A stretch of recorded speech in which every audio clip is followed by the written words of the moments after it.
Buongiorno a tutti. Innanzitutto grazie di essere venuti qui per l'evento finale. La dottoressa Bressani purtroppo non può essere presente e spero che ci raggiunga dopo per motivi di lavoro, di attività di lavoro. Vi ringrazio, oggi è l'evento finale appunto di Value, sono stati 3 anni molto intensi. Sì, c'è la traduzione in croato, se volete, italiano-croato. Sono stati 3 anni molto intensi, devo dire sono stati 3 anni molto costruttivi secondo me. Abbiamo visto con un progetto nascere, crescere, affermarsi, abbiamo visto i risultati e credo che questo progetto serva un po' per il futuro anche, che abbia buttato le basi, gettato le basi anche per altre attività. Io sono archeologo e quindi sono molto lieto di vedere come la cultura, l'archeologia e anche il nostro ambiente possano essere considerati delle basi importanti e dei volani per uno sviluppo sostenibile, per uno sviluppo intelligente del territorio. E credo che questo l'abbiamo dimostrato.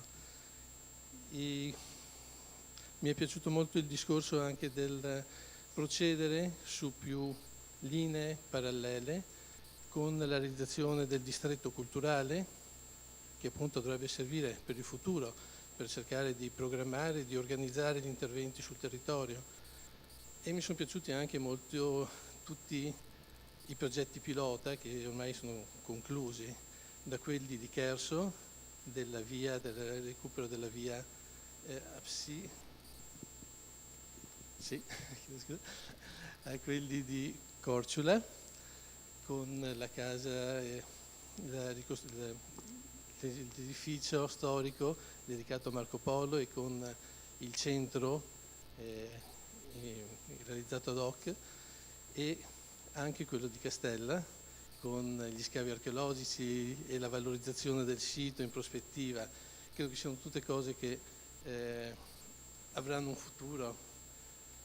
Per quanto riguarda noi, da questo lato, come il capofila e la regione Emilia-Romagna hanno fatto molti interventi, dopo li sentirete dai diretti interessati, dalla ricostruzione delle capanne protostoriche ad altri. Come Veneti, dopo sentirete la dottoressa Facchi del Museo Archeologico Nazionale di Adria, possiamo vantare una serie di interventi a San Basilio, che continuano peraltro degli interventi che erano stati fatti con altri progetti europei. Quindi anche qui c'è continuità, e sempre nel settore archeologico e naturalistico.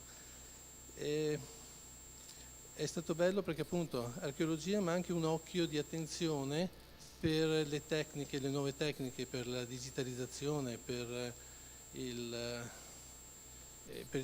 un tema che adesso, di cui si parla molto adesso.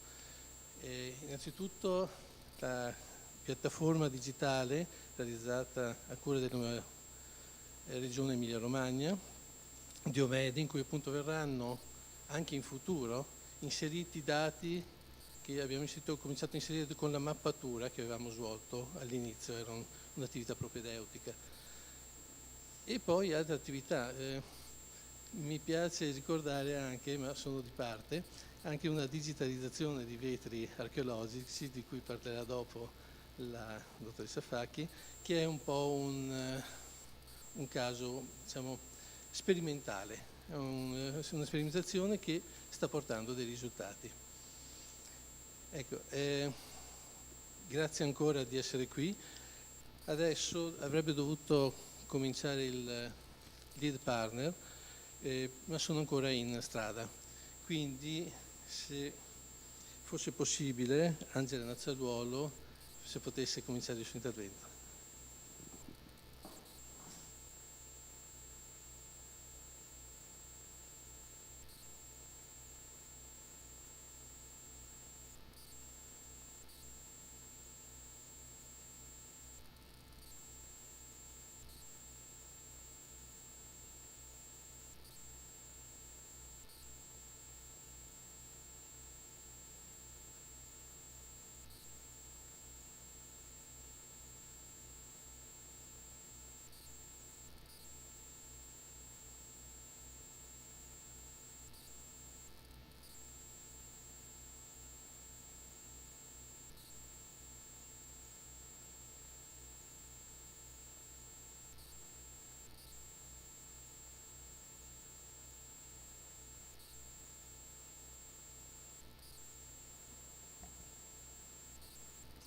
salve, si sente? Lo avviciniamo un po', così si sente meglio. Ok, buongiorno a tutti e benvenuti a questo meeting finale, e ringrazio appunto la Regione Veneto per l'ospitalità e per aver organizzato questo evento qui a Venezia, in questa bellissima città, in questa location. Sono la coordinatrice del GAL Delta 2000, gruppo di azione locale, nonché agenzia di sviluppo, che ha curato la parte, diciamo, della comunicazione in questo progetto e la organizzazione di eventi. Perché è importante, diciamo, la comunicazione? Nei progetti avrete notato, molti di voi appunto, che partecipano a progetti di cooperazione finanziati con i fondi europei, viene data una particolare importanza alle attività di comunicazione del progetto, dei risultati del progetto, dello stato d'avanzamento, proprio perché è importante cercare di comunicare all'esterno quello che si fa, quindi non soltanto le attività, i lavori, i risultati, ma soprattutto anche per far conoscere come vengono anche spesi i fondi europei, cioè praticamente perché spendiamo queste risorse, che cosa viene realizzato dai partner. Quindi la comunicazione è un aspetto molto importante, viene considerata, diciamo, è stata considerata obbligatoria questa attività nell'ambito dei progetti di cooperazione, perché ha proprio diversi obiettivi che li vediamo, e cioè appunto aumentare l'attrattività dell'area coinvolta nel progetto. Qui siamo appunto nell'area dell'Italia-Croazia, aumentare la conoscenza del patrimonio culturale nel nostro caso, perché appunto questo progetto era proprio rivolto alla valorizzazione del patrimonio culturale, in particolare archeologico, e aumentare e mettere a sistema sostanzialmente la rete di relazione, quindi il cosiddetto capacity building, tra i vari soggetti che si occupano di questo tema, dalle istituzioni, dalla comunità scientifica, dagli operatori, quindi dalle piccole e medie imprese. Quindi la comunicazione, diciamo, l'approccio di comunicazione che ha seguito il progetto Value ha centrato sostanzialmente questi obiettivi. Quindi con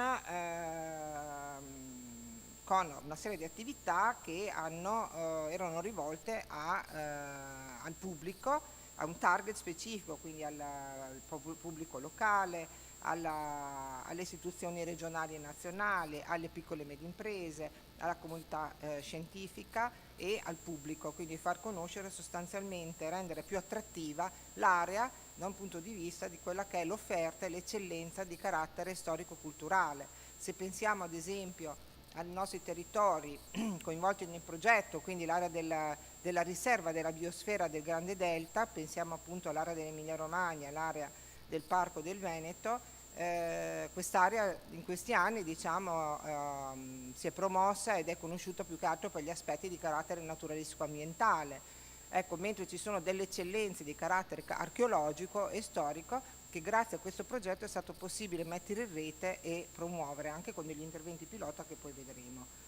Quindi l'altra cosa importante, appunto, che non è scontata, aumentare, quindi rafforzare la capacity building tra i diversi soggetti che operano sul territorio, e quindi in questo caso abbiamo diverse realtà che sono state coinvolte non soltanto a livello italiano ma a livello croato, ma proprio per collaborare, ed uno dei risultati più importanti, credo, non soltanto la parte fisica, quindi di realizzazione di progetti pilota, ma sicuramente anche questa volontà, idea di mettere a punto un distretto culturale dell'area per poter dare continuità e realizzare poi delle iniziative, andare avanti attraverso appunto il sistema di relazioni che si è creato grazie a questo progetto. E in ultimo ovviamente la comunicazione per la promozione del patrimonio culturale. Abbiamo fatto diverse attività noi in collaborazione con tutti i partner, e questo dobbiamo ringraziarvi. Abbiamo avuto la collaborazione di un operatore di un ufficio stampa esterno che è MADE, che è stato selezionato, e soprattutto anche le attività di comunicazione, diciamo, possono ottenere dei risultati quando in un partenariato così ampio e transnazionale c'è collaborazione tra i partner. Questo devo dire, insomma, che c'è stata, a volte magari con qualche ritardo, perché poi in ogni realtà ognuno deve sostanzialmente cercare di recuperare le informazioni, mandarle, però siamo riusciti insieme, quindi non è un lavoro soltanto di Delta 2000, ma un lavoro di tutto il partenariato, a realizzare appunto tutta una serie di attività, tra le quali appunto lo startup, il kick-off meeting, il piano di comunicazione, i leaflet, pubblicazioni, gadget, eventi e tutta la parte di digitale, quindi con il sito web, i social network, le pagine Facebook, Instagram, newsletter e quant'altro. Qui vediamo magari alcune immagini, insomma, per ricordare un po' il nostro percorso da quando abbiamo iniziato. Quindi abbiamo iniziato col kick-off meeting, oggi siamo al meeting finale e devo dire che insomma sono stati 3 anni, come ha detto prima il referente della Regione Veneto, molto intensi, che ci hanno visto tutti insomma collaborare anche in queste attività proprio di raccolta di tutte le informazioni e di comunicazione, quindi di diffusione verso l'esterno. Qui scorriamo, molti materiali sono stati prodotti, dai poster, dai leaflet, quindi abbiamo avuto diversi materiali anche organizzati per target, quindi inizialmente era necessario far conoscere che cos'è questo progetto, chi è il partenariato, che cosa facciamo, quindi questi diciamo leaflet generali. Poi sono stati preparati dei materiali promozionali specifici su quello che invece sono stati un po' i contenuti che coincidevano anche con la realizzazione degli eventi, ed è stato anche organizzato diciamo alla fine del progetto un articolo redazionale proprio su tutto quello che è stato fatto, dando visibilità in una rivista di carattere internazionale, non solo italiana, che è Archeologia Viva. Qui vedete insomma abbiamo cercato di raccogliere in alcune immagini un po' le attività che abbiamo realizzato come pubblicazioni, materiali. Qui abbiamo tutta una serie di gadget che poi vedrete anche insomma che sono state messe a disposizione, alcune realizzate diciamo in base al budget. Anche qui c'è stato un coordinamento, se volete è una cosa molto semplice, cioè uno realizzi gadget, ma è stata studiata tra chi aveva il budget per fare i gadget, tra Regione Veneto e Emilia Romagna, ed è stato organizzato diversi momenti proprio per cercare di realizzare delle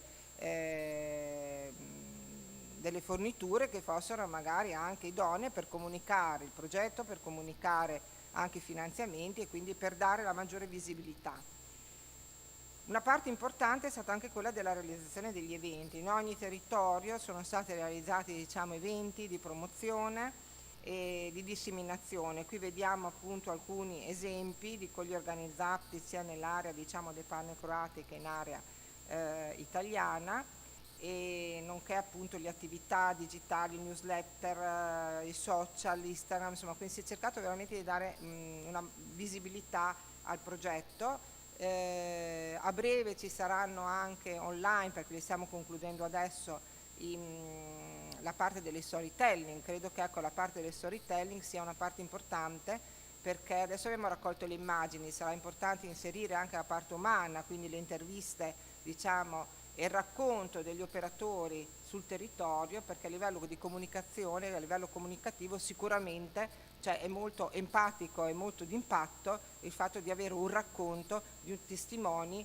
proprio all'interno delle diverse aree che raccontano insomma che cosa è importante e quali sono le eccellenze insomma di quel territorio. In ultimo è stato organizzato proprio nell'ultimo weekend di maggio il Delta Archeo Festival. È stato un weekend intenso di eventi che sono stati realizzati e organizzati nell'area della riserva della biosfera Emilia Romagna e Veneto, quindi che ha coinvolto diversi comuni, Adria, San Basilio, Pompose, Comacchio, quindi quelli sostanzialmente coinvolti in questo progetto.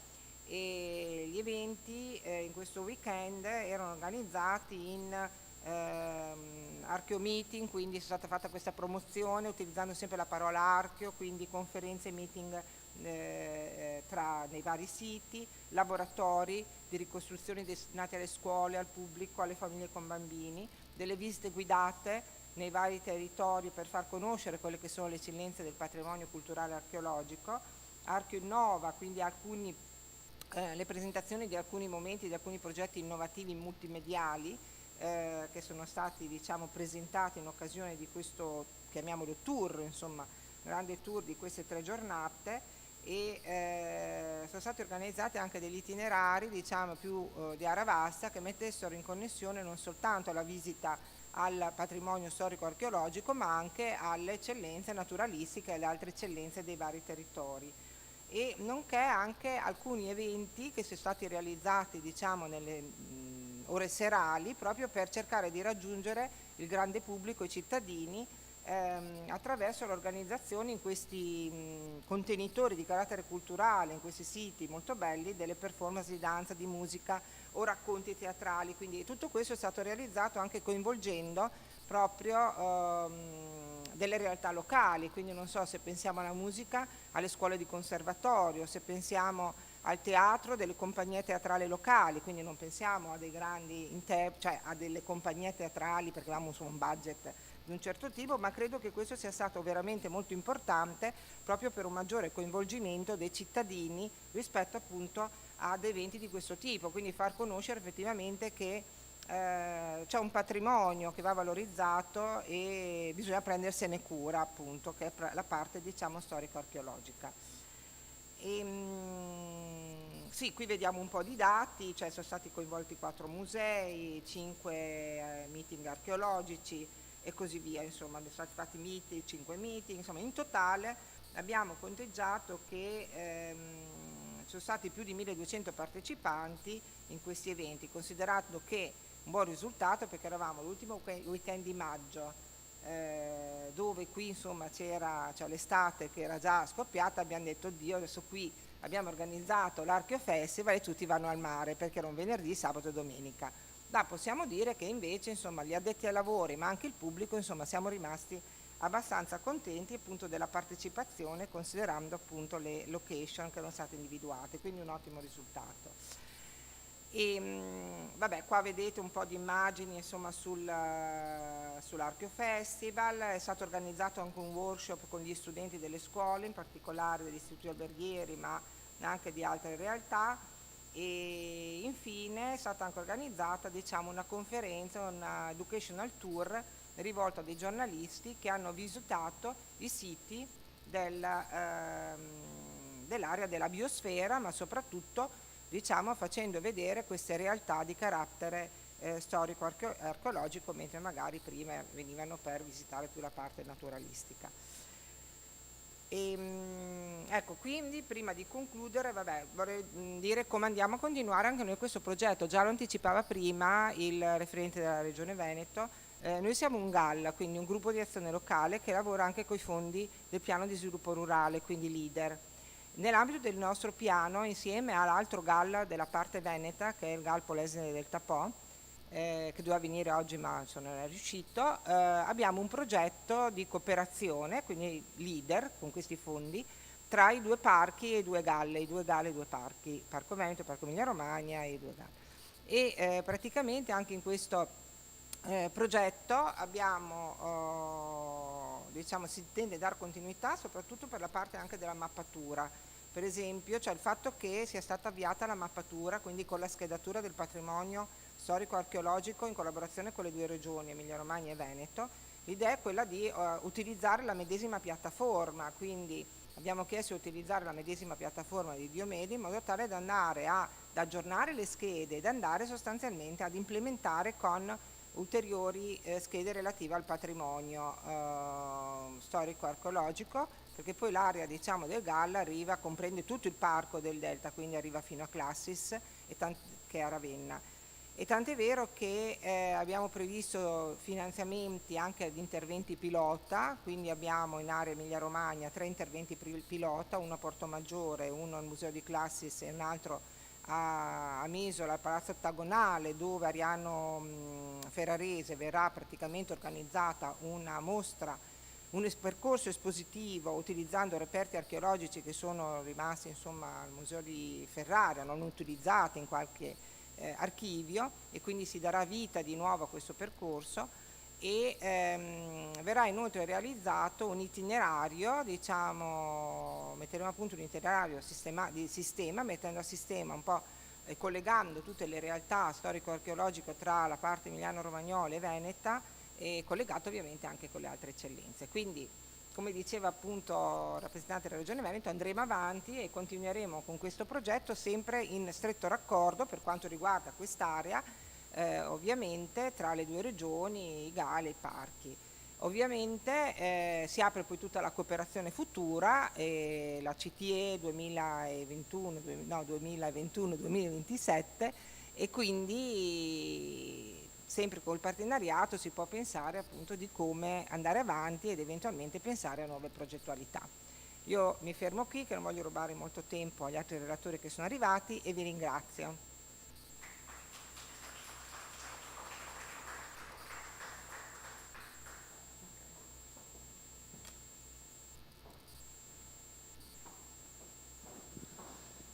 Allora la gente è stata un po' stravolta per via di ritardi di auto, treni. Adesso cominciamo con l'esposizione di uno dei progetti pilota, o di più di progetti pilota, che riguardano Adria e San Basilio, con Alberta Facchi, che è appunto la direttrice del Museo di Adria.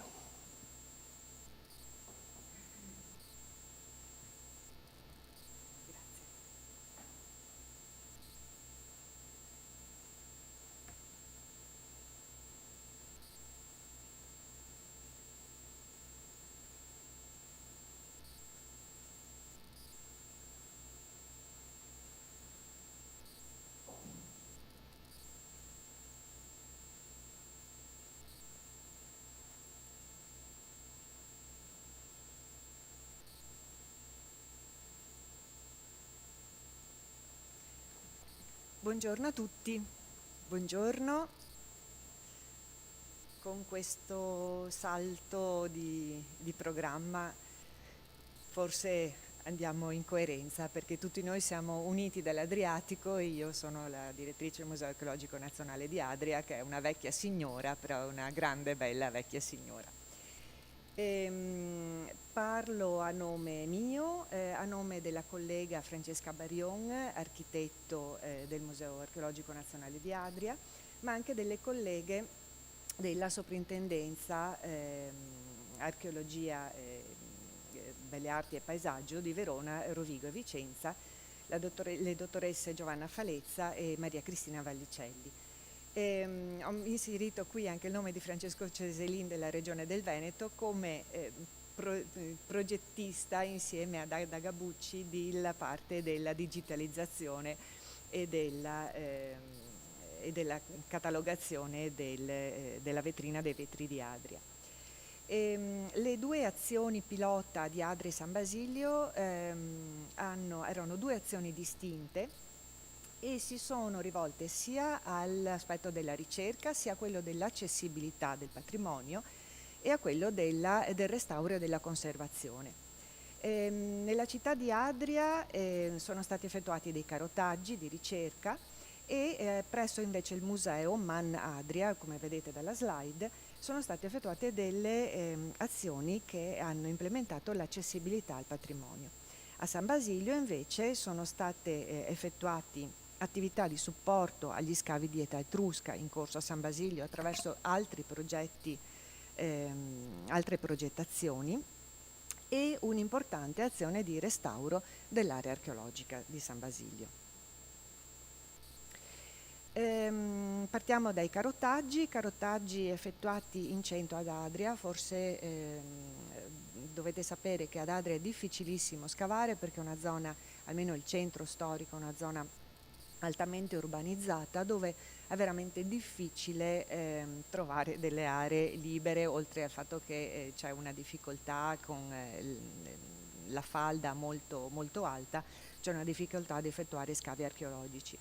Quindi le poche informazioni che si possono ancora ricavare dopo quelle ricevute dagli scavi di epoca ottocentesca sono dovute soprattutto a campagne di carotaggi. Sono stati effettuati quindi ad Adria 10 carotaggi che hanno portato all'individuazione, alla migliore individuazione del centro abitato, cioè dell'estensione dell'abitato di Adria, quelli carotaggi con il colore verde che vedete nella slide, e alla individuazione migliore, un attimo che volevo mostrarvela eccolo qui, e alla migliore individuazione della idrografia antica di età etrusca. Ecco allora che grazie a questi carotaggi che hanno proprio delimitato l'abitato, sappiamo adesso con maggiore certezza che la città etrusca di Adria si estendeva per un areale dai 10 ai 13 ettari e che era percorsa a nord da un'asta fluviale, probabilmente una derivazione del Po di Copparo. Sono state fatte anche analisi dei sedimenti estratti. All'interno del museo sono state realizzate azioni soprattutto per la trasformazione e l'internazionalizzazione degli apparati didascalici del museo, ossia da una parte in omaggio anche al progetto Value, quindi una guida e schede mobili in lingua croata, quindi le schede mobili esistenti sono state tradotte ed editate in lingua croata, dall'altra la traduzione di tutti gli apparati didascalici del museo, quindi pannelli e didascalie, in lingua inglese. Il museo è stato sottoposto a una ristrutturazione e riallestimento tra il 2004 e il 2009. Il grosso problema era che non avevano previsto la lingua inglese.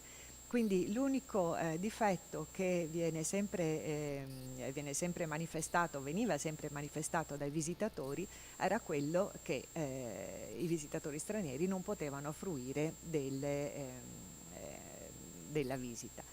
Per cui l'inglese era la priorità presso il nostro museo ed è stato tutto, sono più di 300.000 battute, è stato un lavoro improbo, devo dire, perché la traduzione e la collocazione di pannellistica su di un supporto già fatto e predisposto ha fatto in modo che per ogni vetrina, ci sono 188 vetrine, si dovesse fare un progetto grafico diverso. Quindi 188 vetrine, tutte di dimensioni diverse. Siamo impazzite, devo ringraziare, non è qui con noi Lisa Balasso, la grafica che ci ha seguito. Però è stato il modo, io ho preso questa diapositiva anche per dimostrarvi un'altra cosa. Chi lavora nei musei sa benissimo che in ogni museo c'è sempre un qualcosa che non va. Sempre quella luce in più che devi mettere, quel supporto girevole che non era stato progettato nel primo allestimento e che dopo ti accorgi che in effetti sarebbe necessario. Ecco allora che con Value, dato che questa azione è stata condotta nell'ambito della complessità, abbiamo voluto aumentare la complessità apportando tutte quelle piccole modifiche che però secondo noi erano sostanziali. Guardate per esempio, questo è uno dei nostri pezzi più belli, si chiama Eracle di Contarina, è una bellissima statuetta di età etrusca databile circa il 500 a.C. ed è a tutto tondo, anzi ha un lato B veramente molto bello. Ecco, la statuetta per 10 anni, anzi per 60 anni in realtà, è stata esposta soltanto di fronte, non si vedeva il retro, è una statuetta a tutto tondo. Abbiamo finalmente comprato e installato una basetta girevole. È costata poco, potevamo farlo anche prima, però voi forse appunto lavorando in un museo sapete che queste sono tutte le cose che si rimandano sempre e invece questo Value è stato l'occasione per rimettere a posto tutte anche le minime cose, i minimi aggiustamenti, però di grande valore per la lettura. L'azione di accessibilità più incisiva però presso il Museo di Adria è stata quella dell'allestimento nel grande giardino del museo. Sono 9.000 metri quadri di parco alberato, ci sono 80 alberature storiche Abbiamo allestito in questo parco, che di solito non veniva usufruito dalla cittadinanza. Pensate che Adria è circondata dal verde, quindi per fare una passeggiata nel verde basta uscire di casa, e quindi il nostro parco normalmente, senza questi giochi per bambini, non veniva usufruito. Sono stati allestiti quindi 4 grandi installazioni di gioco per bambini che trattano i 4 maggiori temi archeologici del museo. Sono tutte installazioni inclusive, cioè possono essere fruite anche da bambini con disabilità motoria, e ci sono dei giochi tattili, dei giochi uditivi e dei giochi olfattivi, quindi anche per persone con altri tipi di disabilità, oltre che motoria. I 4 temi sono anche nell'ottica della sostenibilità, perché il legno è quello ricavato dalla foresta di Vaia, la foresta che è stata abbattuta dall'uragano del 2018. Quindi, come vedete, c'è intanto il tema della navigazione nel mondo antico. Nel museo abbiamo 400 anfore, ma ci manca la nave, per cui così i bambini possono capire il perché delle anfore, come venivano stipate all'interno della nave. Dentro alla nave ci sono le raffigurazioni delle anfore, come venivano stivate.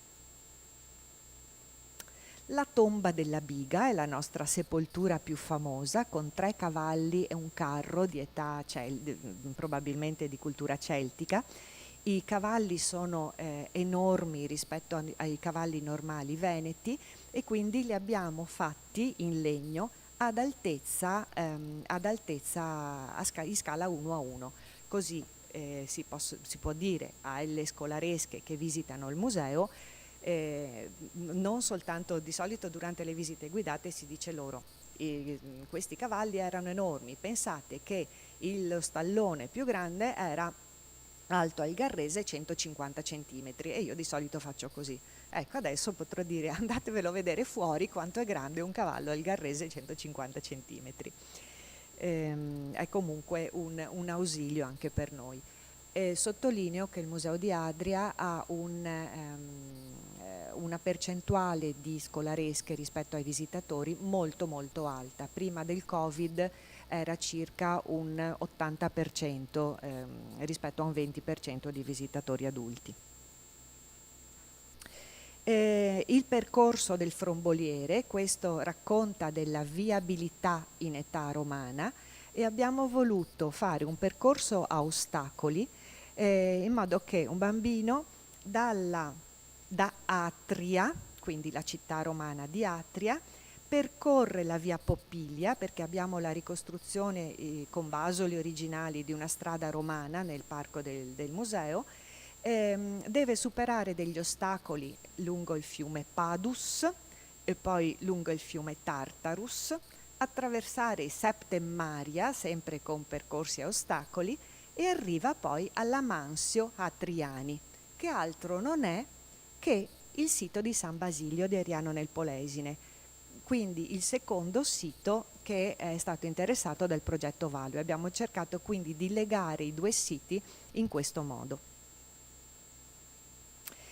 Il terzo intervento, forse il più interessante dal punto di vista scientifico e dal punto di vista della sperimentazione digitale, è stato promosso dalla Regione del Veneto. Appunto diciamo che Francesco Ceselin e Ada Gabucci, qui presente, ne sono rispettivamente il padre e la madre. Ha comportato la digitalizzazione di 35 dei 92 vetri di età romana della nostra ormai famosissima vetrina. Vedete qui la vetrina dei vetri, sono appunto 92, non sembrano così tanti ma alla fine lo sono.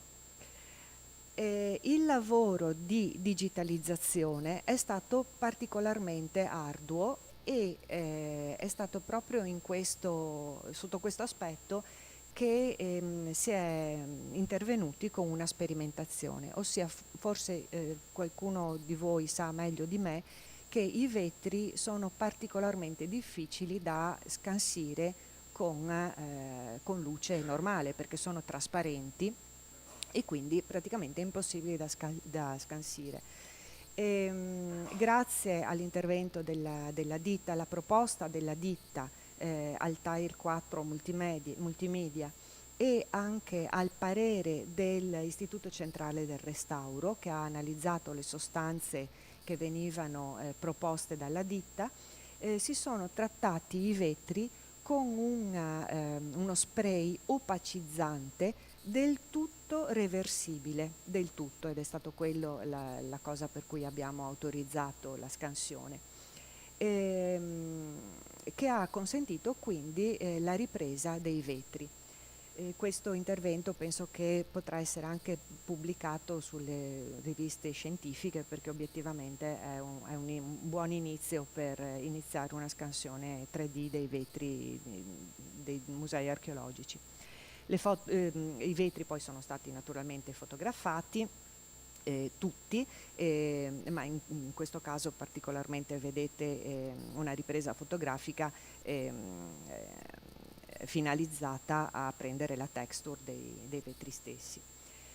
Contemporaneamente però la dottoressa Luciana Mandruzzato ha effettuato una catalogazione e una revisione totale delle vecchie schede di catalogo. Quindi noi adesso abbiamo la vetrina dei vetri del tutto fotografata, con 35 vetri di cui sono state fatte le riprese 3D, e abbiamo tutte le 92 schede, che sono in parte schede della regione e in parte schede ministeriali, pronte e del tutto aggiornate sul web.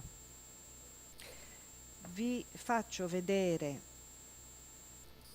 vediamo se lo riesco a prendere, eccolo qui. Questo è il risultato questo è una prova intanto, perché non è ancora stato pubblicato, anche se verrà pubblicato a giorni la versione definitiva.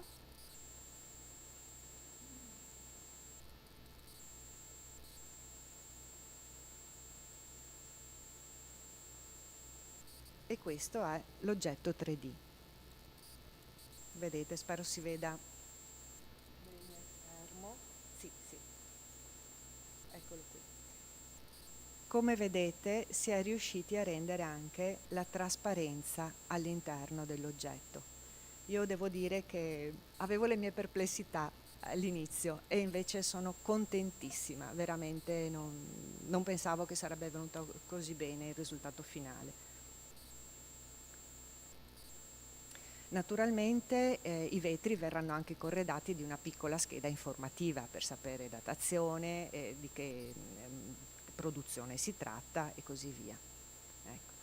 È il modo migliore, secondo me, proprio per valorizzare la nostra vetrina, che ormai è famosa in tutto il mondo, ma che in questo modo può essere fruita anche in remoto. Magari dopo Ada ci racconta un po' meglio quale sarà la fruizione ultima online della vetrina. Tornando scusate, torno al mio PowerPoint, eccolo qui. Tornando al PowerPoint, arriviamo agli interventi a San Basilio di Ariano nel Polesine. Ecco, qui vedete un momento degli scavi aperti di età etrusca, la professoressa Paltineri dell'Università di Padova e la professoressa Giovanna Gambacurta di Ca' Foscari, Venezia. E vedete, in questo momento anche avete l'altro aspetto del progetto Value, cioè quello dell'edutour, della disseminazione presso la cittadinanza e presso giornalisti. Devo dire che nella parte veneta il progetto ha puntato, ma penso anche in quella emiliana, che io so di quella veneta, il progetto ha puntato moltissimo sull'educational ai giornalisti, e io in museo ne vedo già i risultati. abbiamo avuto una primavera piena di gruppi turistici e di turisti che sono venuti grazie agli articoli pubblicati in seguito agli EduTour.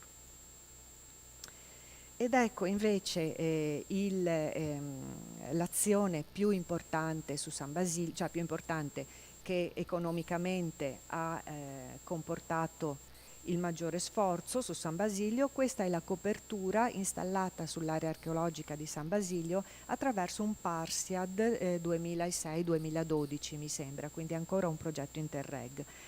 La copertura però in corso d'opera si è dimostrata inadeguata per riuscire a preservare del tutto le sponde dell'area archeologica, che si erano in questi anni, in cui c'è stata anche scarsa manutenzione, perché in seguito alla riforma c'è stata un po' di confusione, di soprattutto scarso finanziamento di interventi di restauro e di manutenzione alle aree archeologiche.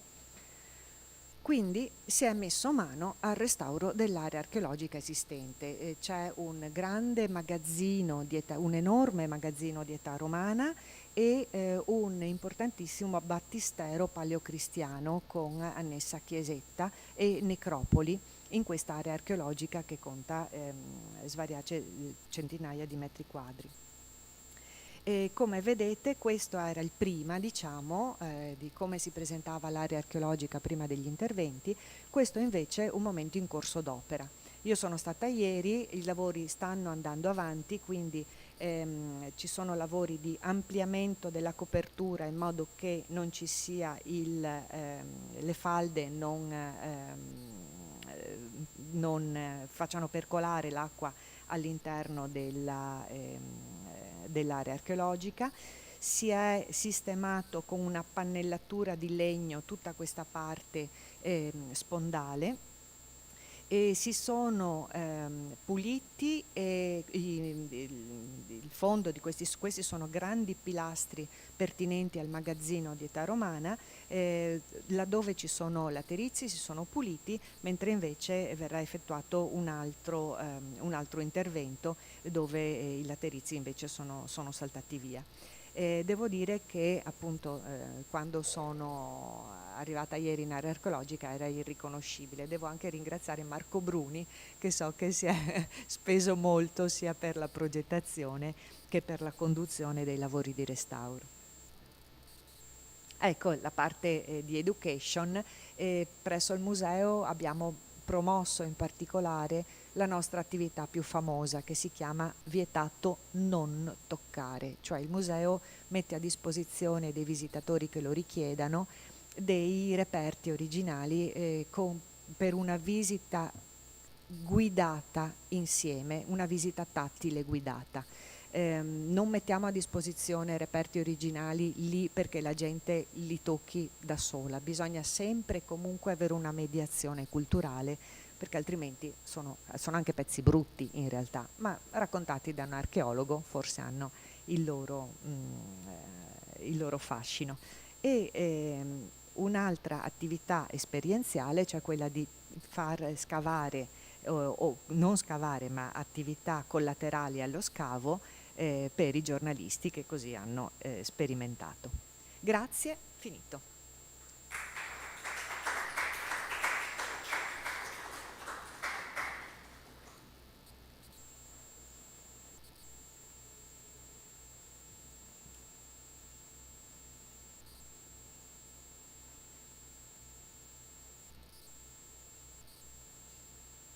Adesso riprendiamo con la linea originale e inviterei Roberto Cantagalli per il Comune di Comacchio in qualità di lead partner.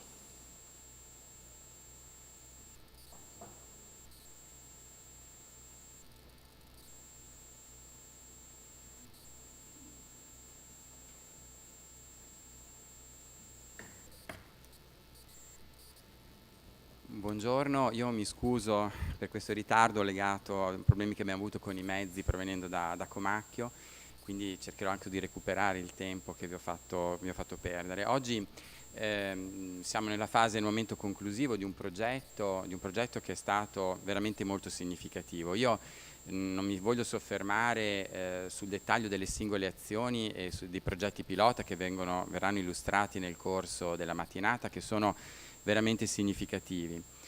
Quello che però vorrei sottolineare è questo. Noi quando abbiamo pensato, e quindi ricordo ancora nei nostri uffici quando ragionavamo su questo progetto, che era ancora un'idea, una bozza, insomma, che nasceva dalla rilevanza che per la comunità di Comacchio da un secolo ha l'archeologia.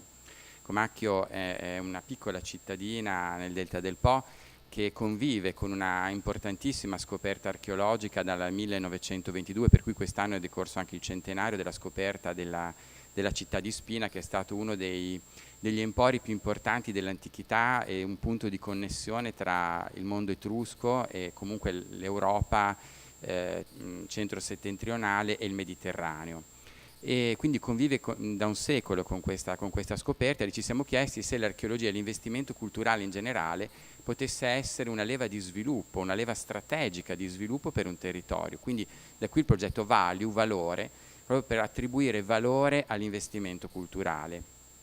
E devo dire che guardando quello che è accaduto in questi anni, effettivamente quelli che potevano essere i nostri obiettivi sono anche veramente stati superati dai fatti.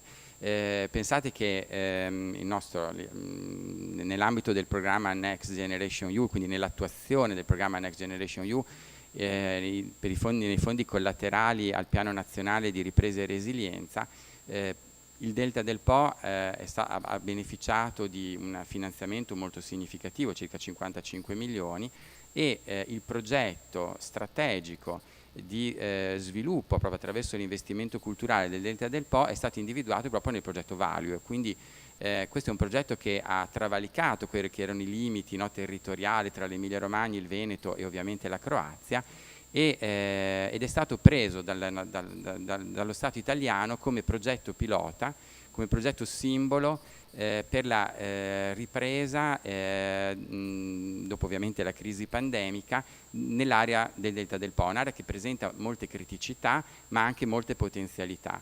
E per la prima volta si è ragionato il Delta del Po, almeno questo per quanto riguarda l'Italia, superando la barriera distintiva tra la regione Veneto e la regione Emilia Romagna, ma in modo integrato, pensando al di là di quelli che sono i limiti amministrativi e pensando ad un territorio omogeneo che ha ovviamente elementi comuni dal punto di vista storico, ambientale e culturale.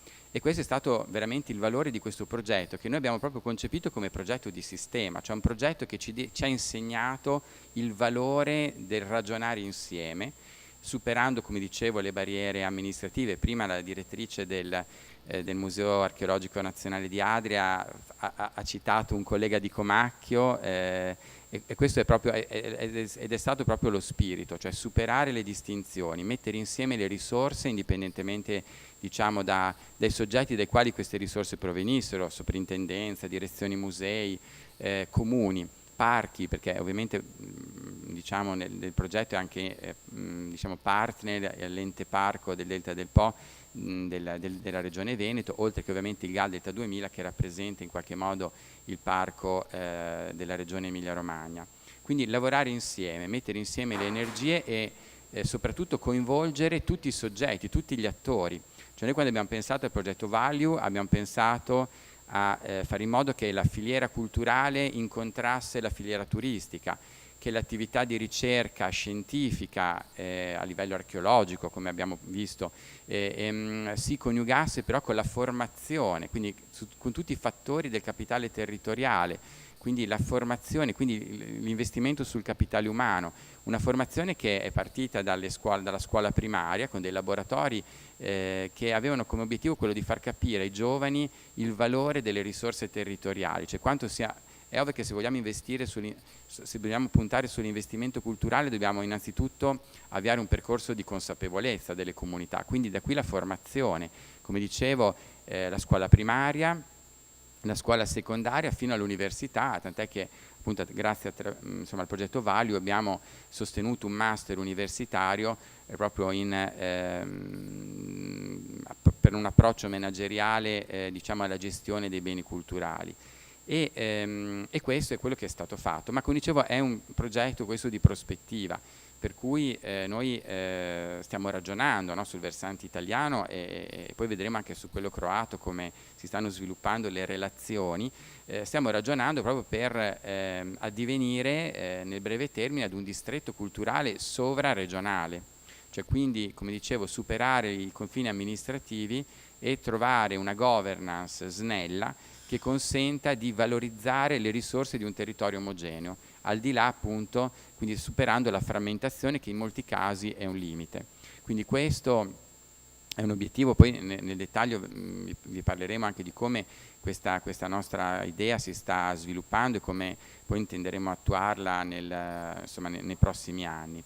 Ma come dicevo è un progetto quindi che non finisce oggi è il momento conclusivo della prima fase, ma poi mi piace pensare che possa continuare con attività progettuali che sono nate diciamo nel corso di questi anni e che avranno uno sviluppo come naturale prosecuzione, ma anche con altri progetti che siano però coerenti con quello che abbiamo messo in campo fino ad oggi. Quindi anche questa rete di partenariato che a mio avviso è stata molto efficiente, ha funzionato molto bene, ecco, sarebbe importante poterla poi anche in prospettiva, no? in futuro, metterla in campo su un progetto che, ricordiamocelo, è stato, per quanto riguarda insomma, il versante culturale, il primo progetto italiano, no? nella graduatoria di assegnazione delle risorse, e quindi insomma questo aspetto dobbiamo veramente capitalizzarlo e pensarlo anche in una prospettiva futura. Come dicevo, ci sono delle azioni che stanno andando avanti.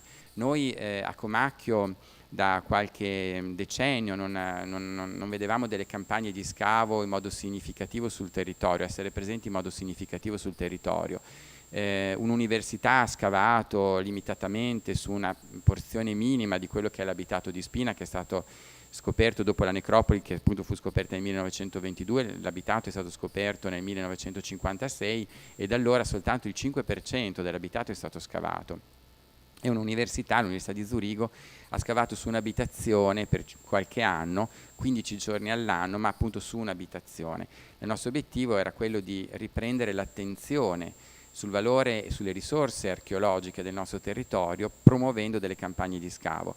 E quindi ecco, quando ho visto nei giorni scorsi la richiesta dell'Università di Bologna, che ha un importante dipartimento di etruscologia, presentare una richiesta di concessione di scavo che verrà concessa fra pochi giorni, che quindi consentirà all'università di riavviare in modo sistematico, e questo sarà il valore diciamo dell'operazione, attività di scavo e ricerca sul nostro territorio, ecco, sono stato veramente felice. Poi notizia di questi giorni che anche l'Università Ca' Foscari di Venezia ricomincerà la sua attività di ricerca appunto archeologica con nuove concessioni di scavo nelle aree medievali, quindi diciamo che Comacchio, come era nei nostri obiettivi, tornerà ad essere un grande laboratorio, un laboratorio di ricerca, di innovazione in ambito culturale, ma anche un luogo in cui i giovani studenti abbiano la possibilità di sperimentare ciò che stanno imparando all'interno dell'università, quindi che sia un'opportunità per formare delle professionalità che poi alla fine contribuiscano alla crescita dei territori.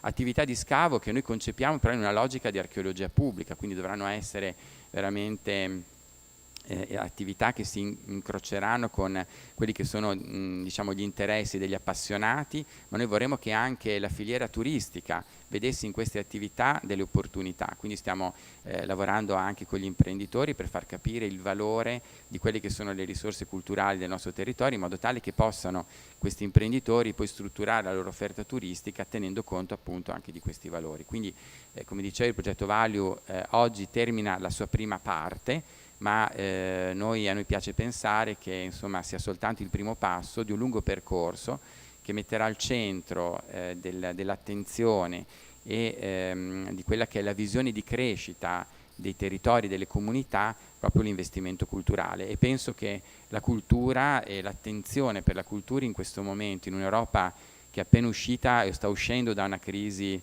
legata appunto alla pandemia come non era mai accaduto forse nella sua storia, e che però sta fronteggiando un altro grave problema che coinvolge tutti di fatto.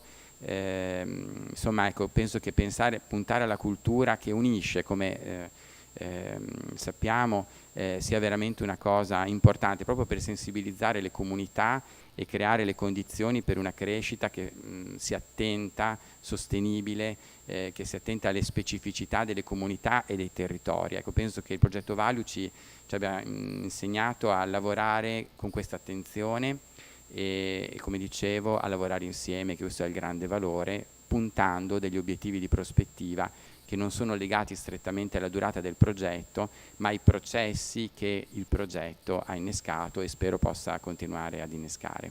Quindi grazie.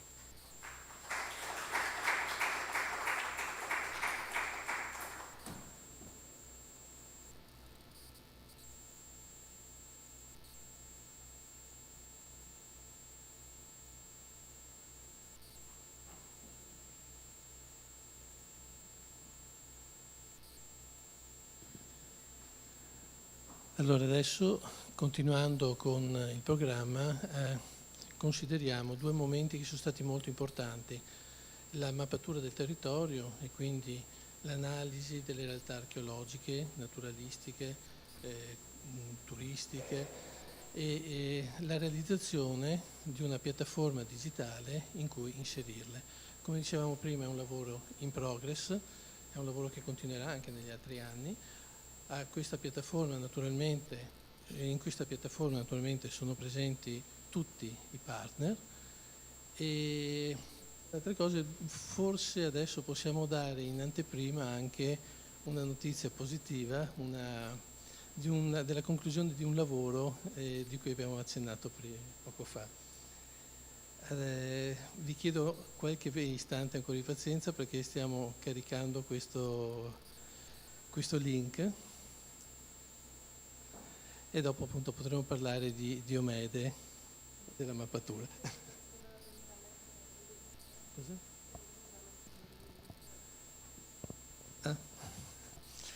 Allora,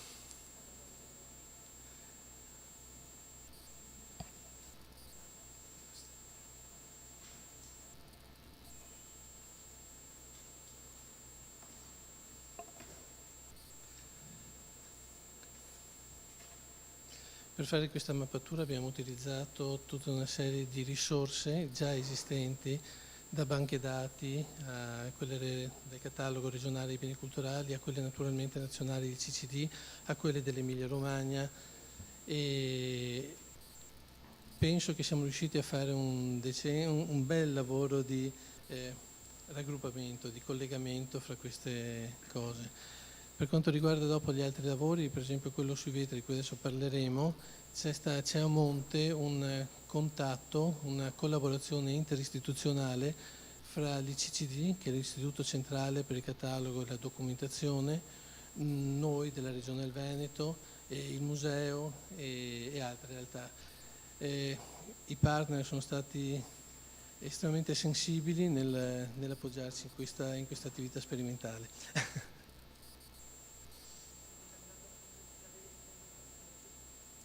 Ci siamo quasi.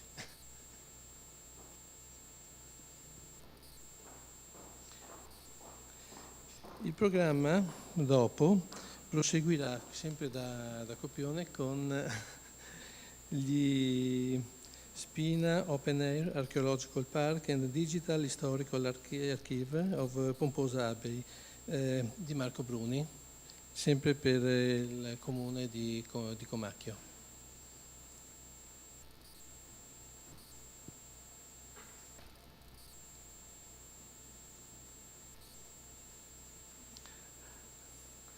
Oggi abbiamo avuto effettivamente qualche incidente di percorso per motivi esterni, ma vedo che stiamo recuperando. Il progetto Value va oltre i treni, va oltre le macchine. Scusate, è un po' colpa mia, ma non è proprio colpa, nel senso che è arrivata adesso una cosa che è bene far vedere, ecco. Quindi cerchiamo di farvela vedere. Sì, è una bella sorpresa, anche per me.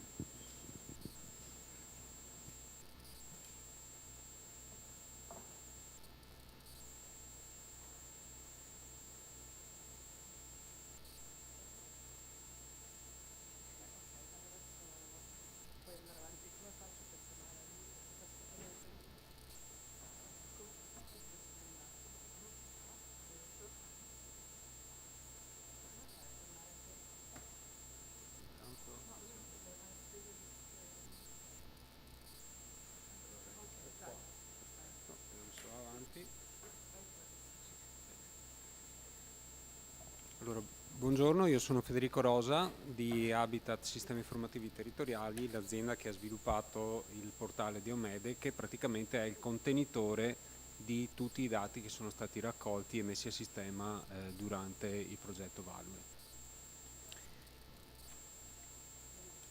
No, è lo stesso. Ci arrivo.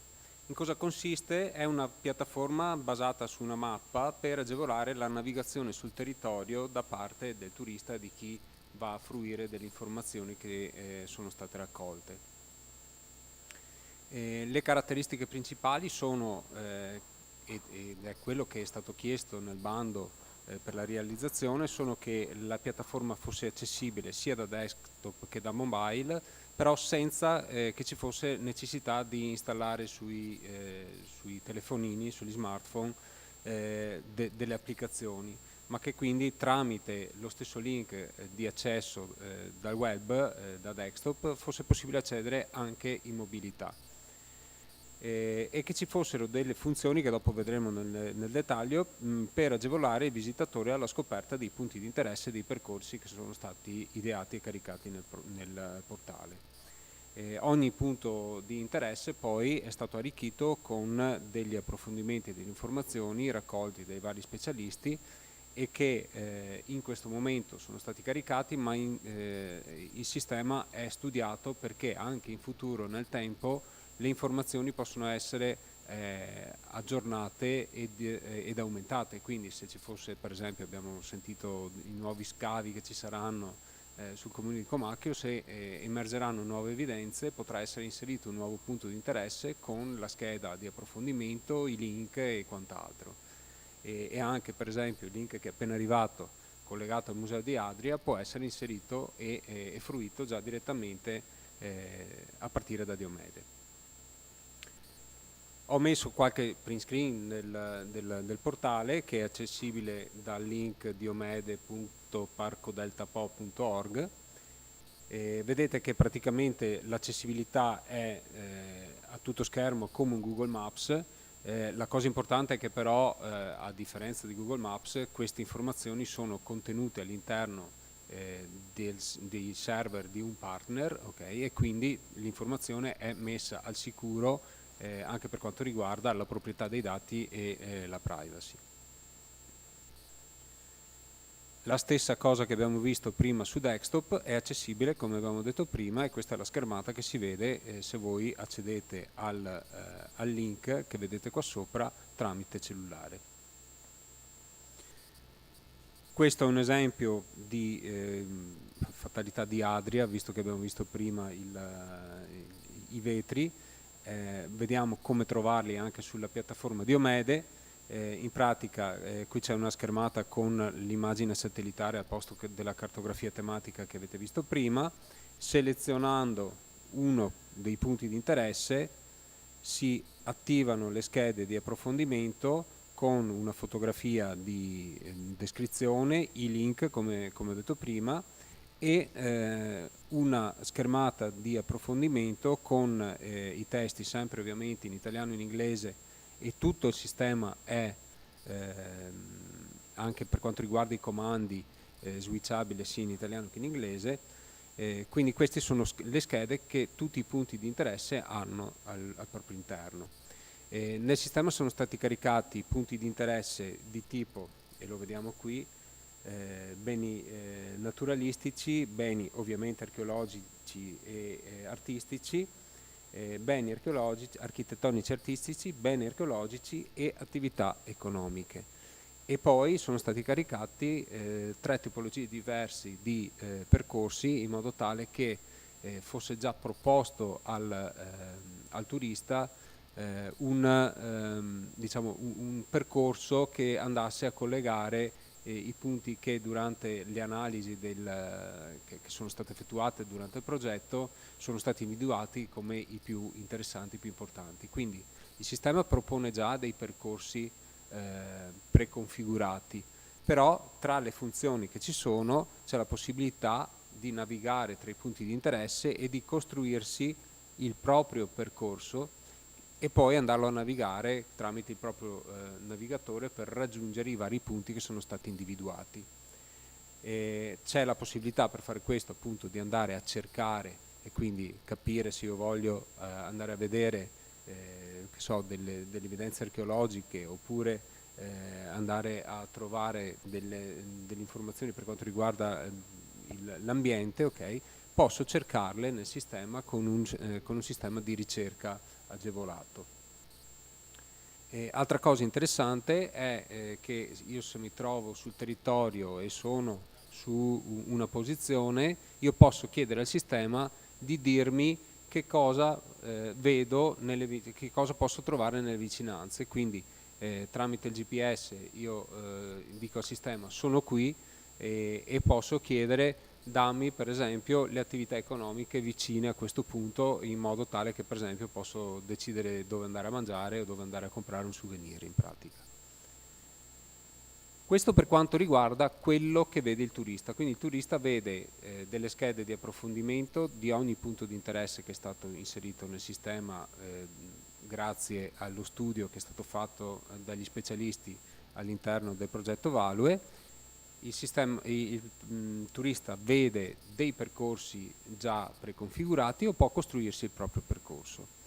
C'è però un background, cioè un qualcosa che il turista non vede, ma che permette agli specialisti che hanno lavorato e che lavoreranno sul territorio di implementare le informazioni. Infatti questa è la scheda che vede l'amministratore del dato, quindi chi fisicamente deve andare a inserire e a modificare i dati. Vedete che è una scheda molto più completa, che prevede più informazioni rispetto a quelle che vede il turista, ed è stata studiata appunto per dare un occhio sia alla ricerca e quindi a informazioni che siano necessarie per gli studiosi, per gli addetti ai lavori, ma che non andassero a fare a pugni con quello che invece vogliamo che veda il turista, e che quindi ovviamente una scheda del genere per un turista farebbe solo che confusione. Okay.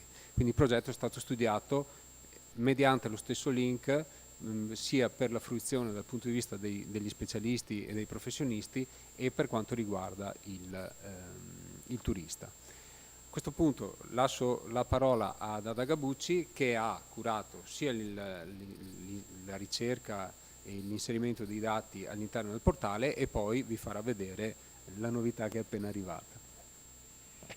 Buongiorno.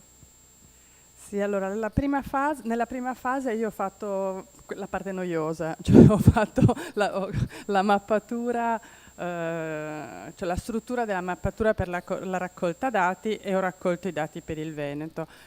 La struttura della mappatura è un po' complessa, ma in realtà meno di quanto sembra. Soprattutto è stata fatta seguendo quelle che sono le norme condivise tra Ministero, Regione, in modo tale che tutto questo sia assolutamente compatibile con tutti gli standard, perché non è più accettabile cioè, lavorare per conto proprio. Inoltre è stato così più semplice recuperare tutto quello che già c'era, perché c'era già documentazione sia nella banca dati del Ministero che nella banca dati della Regione, dati tra di loro già compatibili.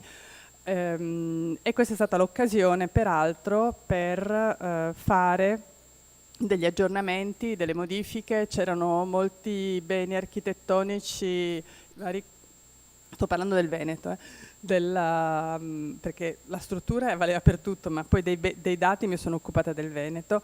C'erano molti edifici mappati nel delta che erano posizionati sbagliati, ma posizionati sbagliati di anche qualche chilometro, e questa è stata quindi l'occasione per rimetterli al posto loro, che già questo è mi sembra una cosa utile. Dopodiché, oltre a questa operazione, che ripeto è un po' quello, come dice lui, quello che sta dietro, quello che fa il lavoro sporco, lui ha fatto il lavoro quello bello, quello che si vede. Utile e necessaria tra l'altro quella della posizione, perché essendo che poi il turista naviga col GPS, il sistema lo porta a chilometri di distanza rispetto alla posizione. Appunto, corretta. Esatto. Però poi invece ho seguito, e questo che adesso vi volevo far vedere, diciamo, vediamo la cosa bella. Ho seguito la parte, qui invece io la parte ultima di quel lavoro di cui vi ha accennato Alberta Facchi, della restituzione in 3D di 38 vetri della vetrina, perché naturalmente la restituzione in 3D è stata fatta e sono dei vetri bellissimi, ma poi c'era il problema di come arrivare ad averli sul web, cosa che era un po' complicata da pensare direttamente in Diomede. Peraltro c'è una situazione adesso molto favorevole, perché da qualche anno c'è un accordo tra il Ministero della Cultura e la Regione Veneto, poi anche con altre regioni, ma adesso a noi interessa il Veneto, perché sul sito pubblico del Ministero, quello che è dati.beniculturali.it, attraverso i lodi Linked Open Data si vedono contemporaneamente le schede della banca dati del Ministero e le schede della banca dati della Regione, poi apparentemente uguali, poi quando uno va ad andare a vedere la scheda nel dettaglio, se del Ministero si apre la scheda del Ministero, se della Regione si apre la scheda della Regione. Questa cosa è molto importante nel nostro caso, perché il Museo di Adria è catalogato in parte nella banca dati della Regione Veneto e in parte nella banca dati del Ministero, e avere i dati insieme era fondamentale. Quindi partendo da questo si è pensato di fare la prima visualizzazione di questi 3D nella banca dati del Ministero. Io adesso vi faccio vedere un'anteprima che dovrebbe essere tutto pubblicato il prossimo fine settimana, perché naturalmente bisogna adeguarsi agli aggiornamenti che fa il Ministero, che ne fa una volta al mese. Il prossimo sarà a fine giugno e direi che potrei dare per sicuro che saranno visualizzabili. Quindi adesso, se ci riesco a capire come devo tornare al link, ma Federico mi aiuterà.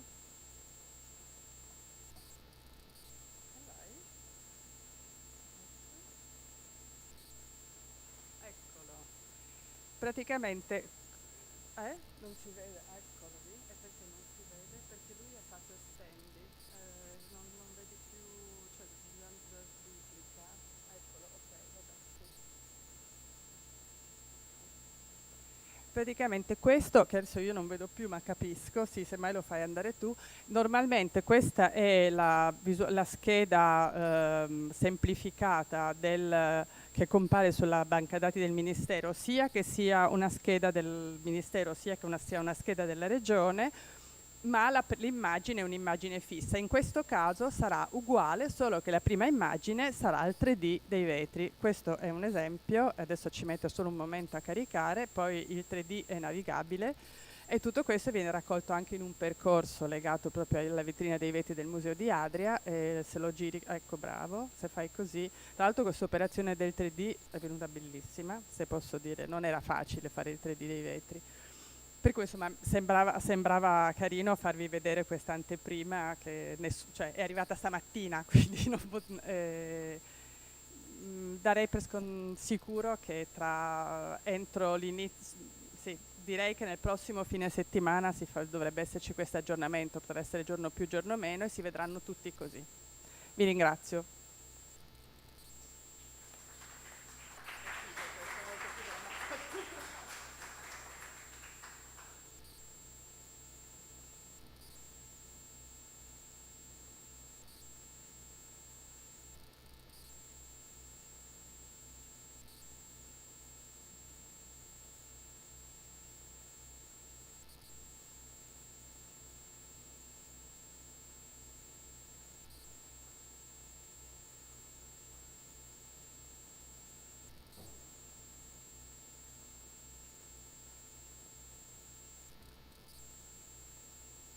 Sempre continuando col programma originario, adesso Marco Bruni per la città di Comacchio.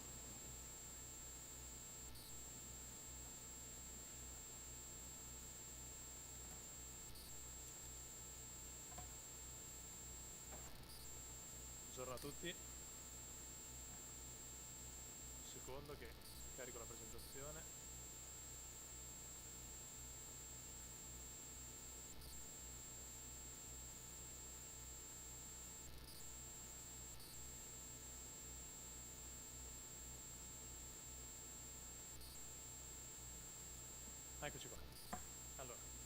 voi hanno già sentito di che cosa stiamo parlando, però vi racconterò insomma in dettaglio le nostre 2 azioni pilota che hanno caratterizzato il progetto Value.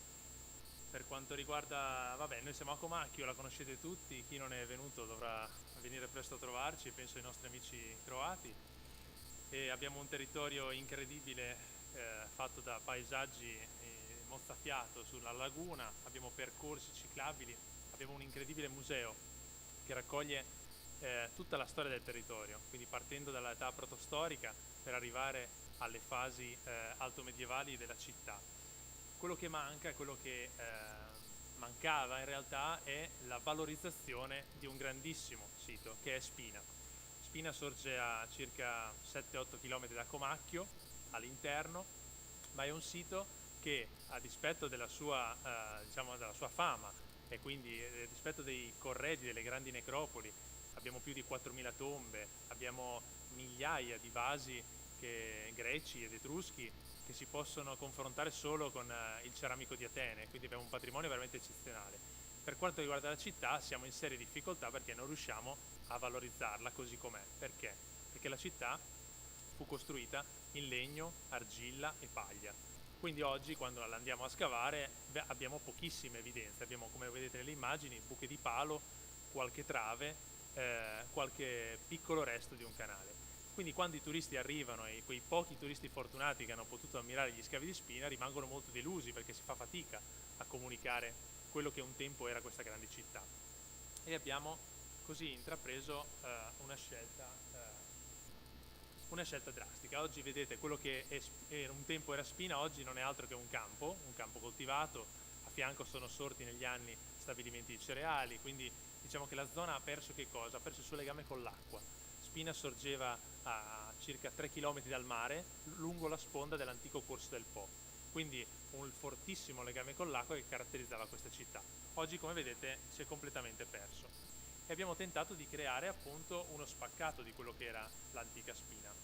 Abbiamo fatto delle valutazioni sulle location possibili di questa installazione. 1 il sito archeologico, 2 un'altra area archeologica Santa Maria in Padovetere, che però anche questa che cosa ha perso anche lei il legame con l'acqua, un tempo sorgeva sul fiume ed è lontana diciamo da tutti gli attrattori naturali e culturali. In realtà resta non a caso il punto di Stazione Foce. Stazione Foce è un'area per Comacchio importantissima, praticamente è la porta delle valli. Ogni anno da quest'area passano dalle 40 a 45 mila persone che fanno tour in barca, si fermano al ristorante, fanno birdwatching e accedono alla valle con i tour in barca. Proprio qui, grazie alla collaborazione con l'Università di Bologna, con il professor Antonio Gottarelli, abbiamo dato vita appunto a questa ricostruzione, che vuole essere però una ricostruzione di archeologia sperimentale. Cosa significa archeologia sperimentale? Significa andare a prendere tutti quei dati che l'archeologia ci fornisce, quindi le misure dei diametri dei pali, piuttosto che la dimensione delle abitazioni, e si fanno dei confronti con altri siti magari meglio conservati e si cerca di riprodurre quelle tecniche antiche. Non sempre siamo in grado di farlo, ovviamente, ma proponiamo dei modelli. Questo è quello che rimane nelle fondazioni di Spina, vedete grandi travi orizzontali che ci dicono pochissimo. In realtà quando andiamo a riproporre il modello al giorno d'oggi ci accorgiamo che quelle travi sono fondamentali perché creano un corpo unico nella struttura e questa struttura affonda in modo uniforme nel terreno. Quindi quello che all'inizio sembrava una tecnica insomma non spiegata, la si spiega provandola e dimostrandola sul terreno. Sappiamo che le pareti di queste case erano fatte in argilla cruda. Quando poi queste case nel corso dei secoli prendono fuoco, vengono abbandonate, spesso queste pareti si scaldano e si cuociono letteralmente. E questo è un indizio importante perché ci parla della struttura dei muri. Sappiamo quindi che le pareti erano formate da intrecci vegetali di un graticcio, poi cosparse da paglia e fango.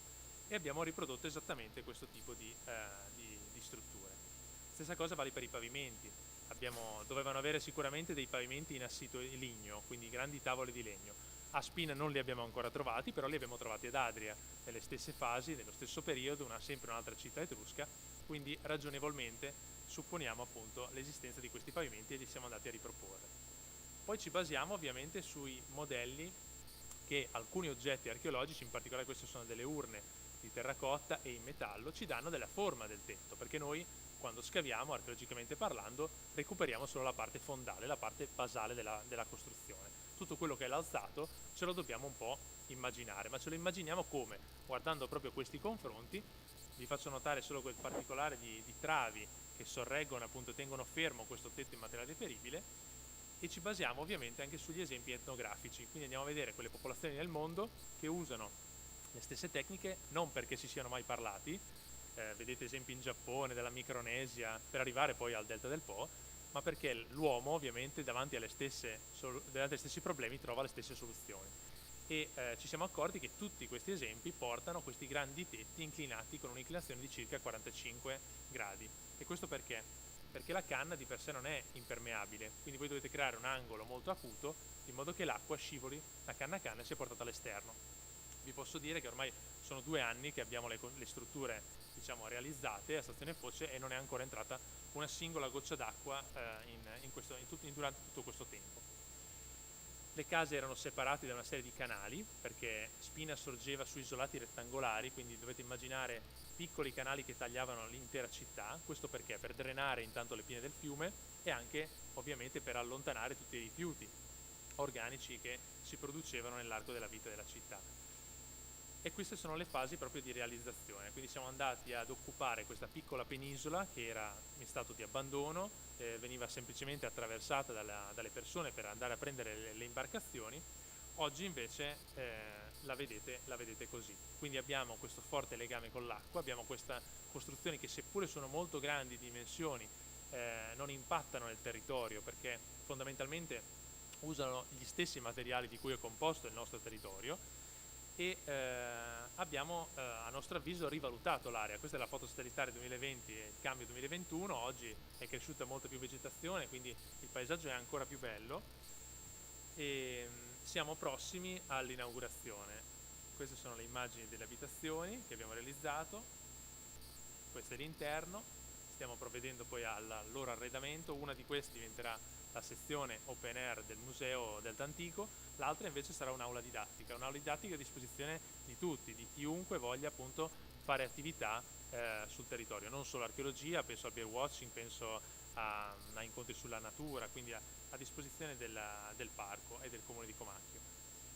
E qui questo è uno dei pannelli, dei tanti pannelli che abbiamo installato nell'area, ed è una visione diversa, insomma, che noi non vediamo. Nel nostro territorio siamo abituati a vedere un paesaggio basso, sembra tutto uguale. Se invece ci alziamo possiamo immaginare quello che gli Etruschi conoscevano benissimo, cioè queste grandi vie che mettevano in contatto Spina con l'Appennino, quindi con Bologna, Marzabotto e poi addirittura con l'Etruria Tirrenica. Quindi questi percorsi che un tempo erano noti, oggi li possiamo riproporre con una serie di percorsi di contatti e ciclabili, per esempio. Ci sono tantissimi percorsi che vanno in questa direzione. Come vi dicevo, stiamo proprio in questi giorni concludendo l'arredamento delle abitazioni, ci siamo affidati a Roberto Paolini, che è uno dei più grandi ceramografi e ceramisti di oggi. Pensate, siamo a dei livelli eccezionali, lavora per i più grandi musei del mondo facendo riproduzione proprio di ceramiche. Queste ceramiche verranno allestite all'interno appunto dell'abitazione per dare un'idea appunto di come doveva essere una tipica casa etrusca. Per quanto riguarda la nostra azione pilota numero 2, la 4.2, ci spostiamo di poco, siamo sempre nel Delta, siamo a Santa Maria di Pomposa, una grande abbazia medievale famosissima insomma, per tutto l'arco dell'età antica, dall'anno 1000 in avanti. Che cosa abbiamo tentato di fare? Il sito è molto visitato dai turisti, ve lo visitano per la parte architettonica, ovviamente per i loro rilievi. Quello che manca è il potenziale dell'archivio. L'abbazia, come tutte le abbazie di questo periodo, aveva un archivio smisurato di testi che però nel corso dei secoli è andato perduto, o meglio è andato disperso in vari altri archivi nazionali. Lo troviamo a Monte Cassino, lo troviamo a Milano, a Roma, a Ferrara, a Modena. Cosa abbiamo tentato di fare? Di riproporre digitalmente ovviamente questo archivio e abbiamo creato un sito che però non fosse solo un sito diciamo scientifico, quindi un mero sito archivistico, ma che avesse anche una parte promozionale e divulgativa. Questo perché? Per attirare ovviamente un pubblico sempre più vasto. Il portale è già operativo, si chiama studipomposiani.it, è completamente bilingue, quindi italiano e inglese, ha appunto una parte con delle sezioni news, quindi degli aggiornamenti, delle curiosità che si possono poi ammirare sul sito stesso, e invece la parte dell'archivio è stata fatta da una ditta specializzata in questo, si chiama Iperborea, che è andata in particolare a Monte Cassino e a Modena, e ha digitalizzato oltre 500 manoscritti. Questi manoscritti li potete vedere in alta risoluzione, non li potete scaricare ma li potete visualizzare, e ovviamente accompagnate all'immagine del manoscritto c'è una sua breve descrizione, quindi c'è un regesto. Questo è importante perché si possono fare, oltre a ricerche scientifiche, anche magari recuperare curiosità. Vedete questa forma a pallogramma, potete cercare per nome di località, per nome di persona, per nome di un trattato citato, quindi diciamo che serve anche a stimolare, diciamo, la curiosità degli operatori. Come citava Roberto, come Comune di Comacchio abbiamo stilato un accordo con il Ministero della Cultura e con 3 università, Ferrara, Bologna e Venezia, e queste università, ognuna specializzata in un ambito cronologico diverso, si è interessata appunto al nostro territorio.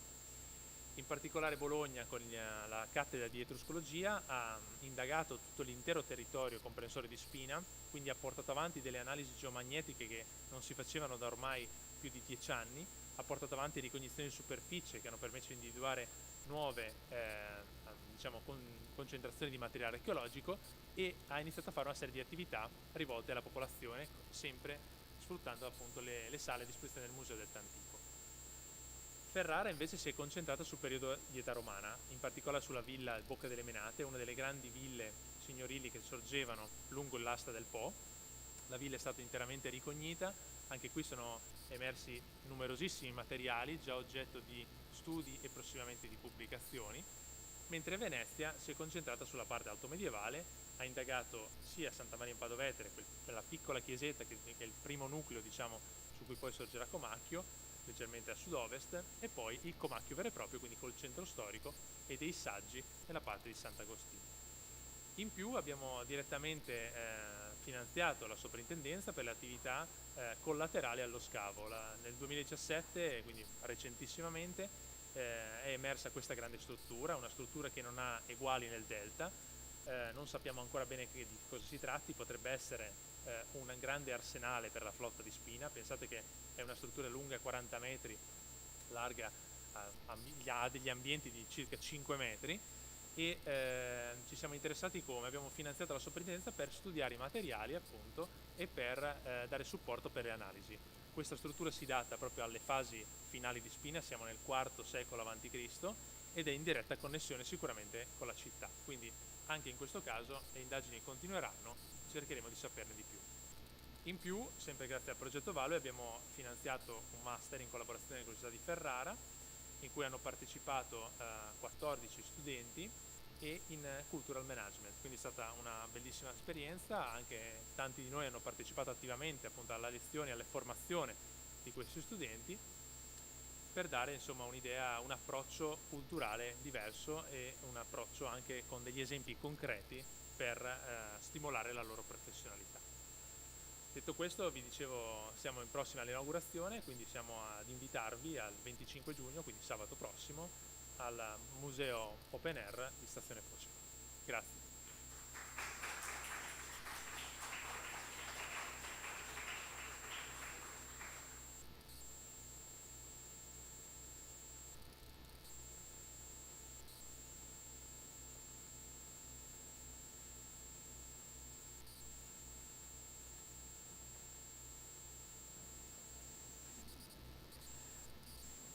Adesso tocca alla città di Cres con Carmen Surdic-Benevin, che ci spiegherà il lavoro che è stato fatto sui percorsi storici, il rifacimento di questa linea nell'isola di Cherso.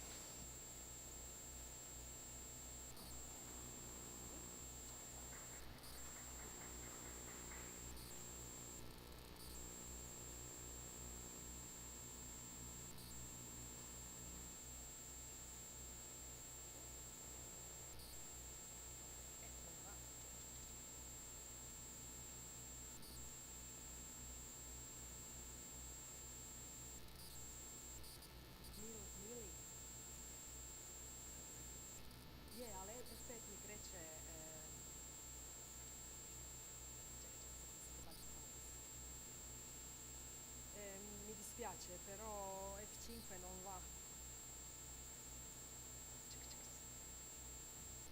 Ovdje dobro, ovdje mi je bučno. Ok, tutto va bene. Ok. Buongiorno a tutti, good morning everyone. I will present you the project of the town of Tres, restoration of a network of historical paths on the island of Tres. Tres is an island with extremely preserved natural and traditional values in lifestyle and living. The island of Tres, like other Croatian islands, bases its economic on tourism that primarily uses the sun-sea beach formula, and it is the summer month tourism which puts maximum strain on infrastructure of Tres. For example, water consumption in August is 10 times higher than in December. Also, our tourism is mostly centered within tourist zones of the town of Tres and larger villages with accommodation capacity. Main goals are relieving the summer month and extending the season, relieving popular tourist centers, but also rural revitalization. How can we achieve our goals? An example of good practice is the Tres pilot activity, the Via Apsirtides Trail, restoration of a network of historical paths on the island of Tres. The pilot activity of the town of Tres was the restoration of 75 kilometers of the network of historical roads, Roman, Napoleonic, and country roads, from the northernmost point of the island of Tres, Cape Jablanac, to the town of Tres. Our trails are mapped, cleared, and repurposed. This was a great challenge for constructors who, due to inaccessible terrain, narrow passages, and large inclinations, perform most of the work with the help of hand tools without applying any mechanization. The roads are also marked with a specially designed blue-red mark, which has been developed through numerous consultations with the representatives of the city of Tres, the Tourist Board of Tres and Lošinj, and the Island Development Agency, and through interview with certified marquesses and mountaineers in order to ensure the best possible visibility on the trails, but also the best possible presentation of what transversal Via Apsirtides represents. Then they are enriched with thematic equipment, 40 information boards, 50 signposts and rest areas arranged at the most attractive locations along the roads and equipped with benches and tables. Maps have been printed and 3 totems are now in the process of the procurement. The new road network is also in the northern part of a unique trail, the cross-island transversal called Via Apsirtides, over 150 kilometers long, which connects the north of the island of Tres with the sound of the island of Ilovik. Why Via Apsirtides? Because in ancient times the Tres-Lošinj island were called by the common name Apsirtides.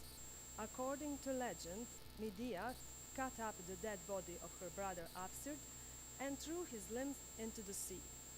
From the dismembered Apsir body, Apsir Island were created, Apsirtides. Also, a Via Apsirtides website have been developed with all the details of the trail sections, their difficulties, accessibility, attractions along the trail, photo gallery, and all other information needed to prepare hikers for their cross-island adventure. The trails renovated as part of the Value project are much more than just simple path. This new tourist infrastructure on the island is marked by a wealth of natural, historical, and cultural heritage. Moving away from the sea, beaches, and common island scenes, and relying primarily on tourist adventurers who are not exclusively related to the summer season, the trail leads its visitors to less well-known path, route of our ancestors, giving them a whole new experience of Tres.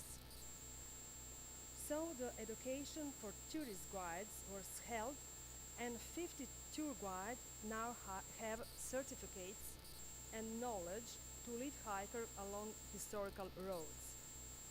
Also, a summer school on historical and natural heritage of Ireland Tres was held last year in August and was attended by students of history, archaeology, and related sciences from all over the Croatia. So the visitors get opportunity to explore all about the rich flora and fauna of the island, to learn about the importance of ponds, livestock agriculture, and olive growing. They can peek into the most beautiful hidden churches, as well as walk through abandoned and sparsely populated villages.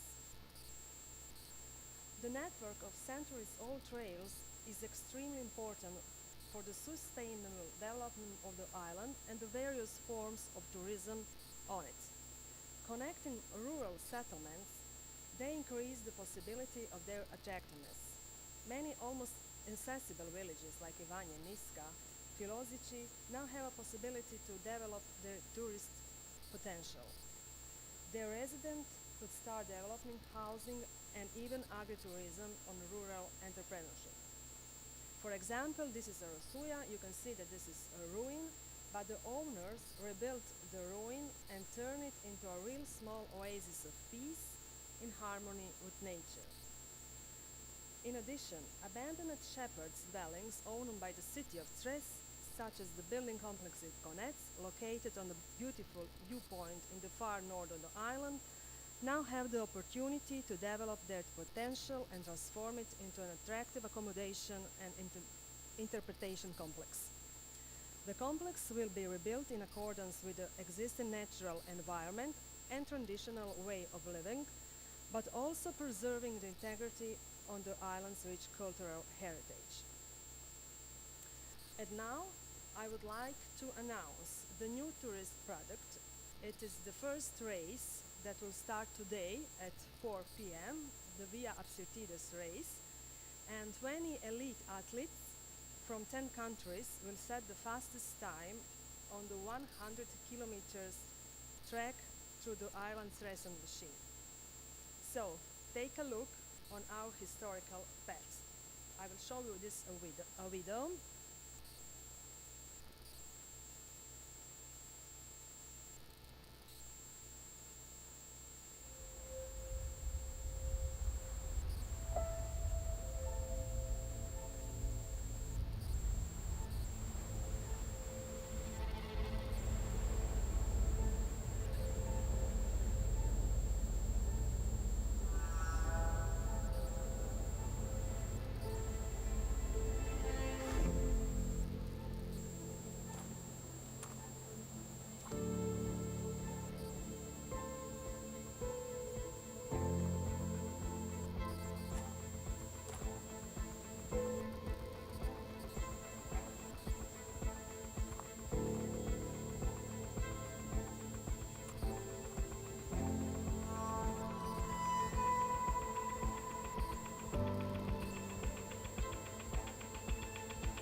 Grazie.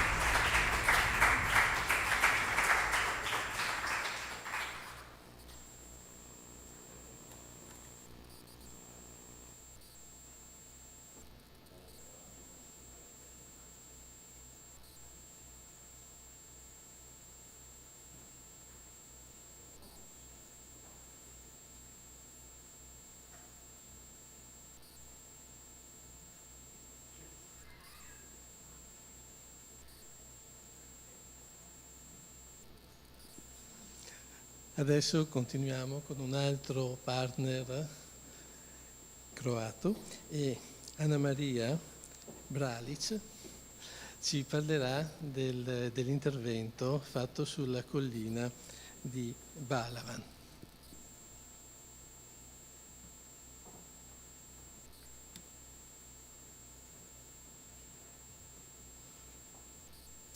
Buongiorno. My name is Anna Maria. I'm from the Town Museum of Kaštela, and thanks to the Town Museum of Kaštela, we were able to participate in this project. So last year, for the purpose of the Value project, which was financed by the European Union, archaeological school has been created at the site of Ostrog in Kaštel Lukšić. So project holder was Town of Kaštela, which naturally delivered the job of executing the project to a museum of Town of Kaštela. We also included students at the last year at the archaeological department at the University of Zadar, because the Value project requires supporting and training the young workers' future professionals. At the end, project also included Museum of Croatian archaeological monuments from Split. Dr. Tonči Burić initiated, and he was leading archaeological investigations of the site in period from 2000 to 2013. At that time, he was employee at the Museum of Croatian Archaeological Monuments, and it seemed logical that they are also included in this project. Deni Tojčić came in place of the Dr. Tonči Burić when he retired, so he was the one who handled excavations executed during this project. So Tonči Burić started to excavate on this site, led by the chapter 29 of one of the most important historical sources for the Croatian medieval archaeology. This is Historia Salonitana, and it was written by Toma Arhiđakon from the Split Cathedral in 13th century. He was a witness to an interesting event that occurred at Ostrog, a war between armies of Split and Trogir, and they fought against the people of Ostrog. So Toma described in detail process conquering of the fort of the Ostrog, capturing its people and devastations of their graveyard.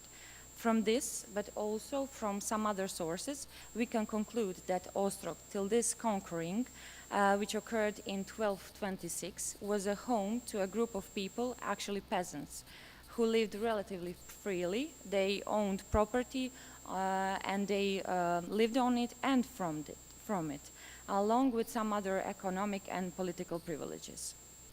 Because of that, the first excavations was concentrated mostly on the medieval fort and graveyard around the Church of Saint Lovre, proving what was actually written in the historical source, that the fort wasn't finished. It was violently destroyed with the graves on the church graveyard. This fort was actually built on the top of the Balavan hill in Kaštel Lukšić. It was protected by the natural cliff on the one side, and they built defensive wall on the eastern side in a semicircular line. Judging by the topography of the surrounding terrain, along with some other cartographic sources and small findings, Tonči Burić proposed that the settlement of the people from Ostrog was west from the fort and Balavan hill, on the fertile terraces which are bearing now the toponym of Ostrožene. With the investigations that we conducted this year, among other goals, was to test this Tonči Burić theory about the positioning of the settlement first, And that was the part of our second workshop with the students. And then we did excavations as our third workshop. So we organized our project in 4 workshops, which sometimes were intermingled. We tried to implement it in only 2 weeks, but I think we've done a pretty good job.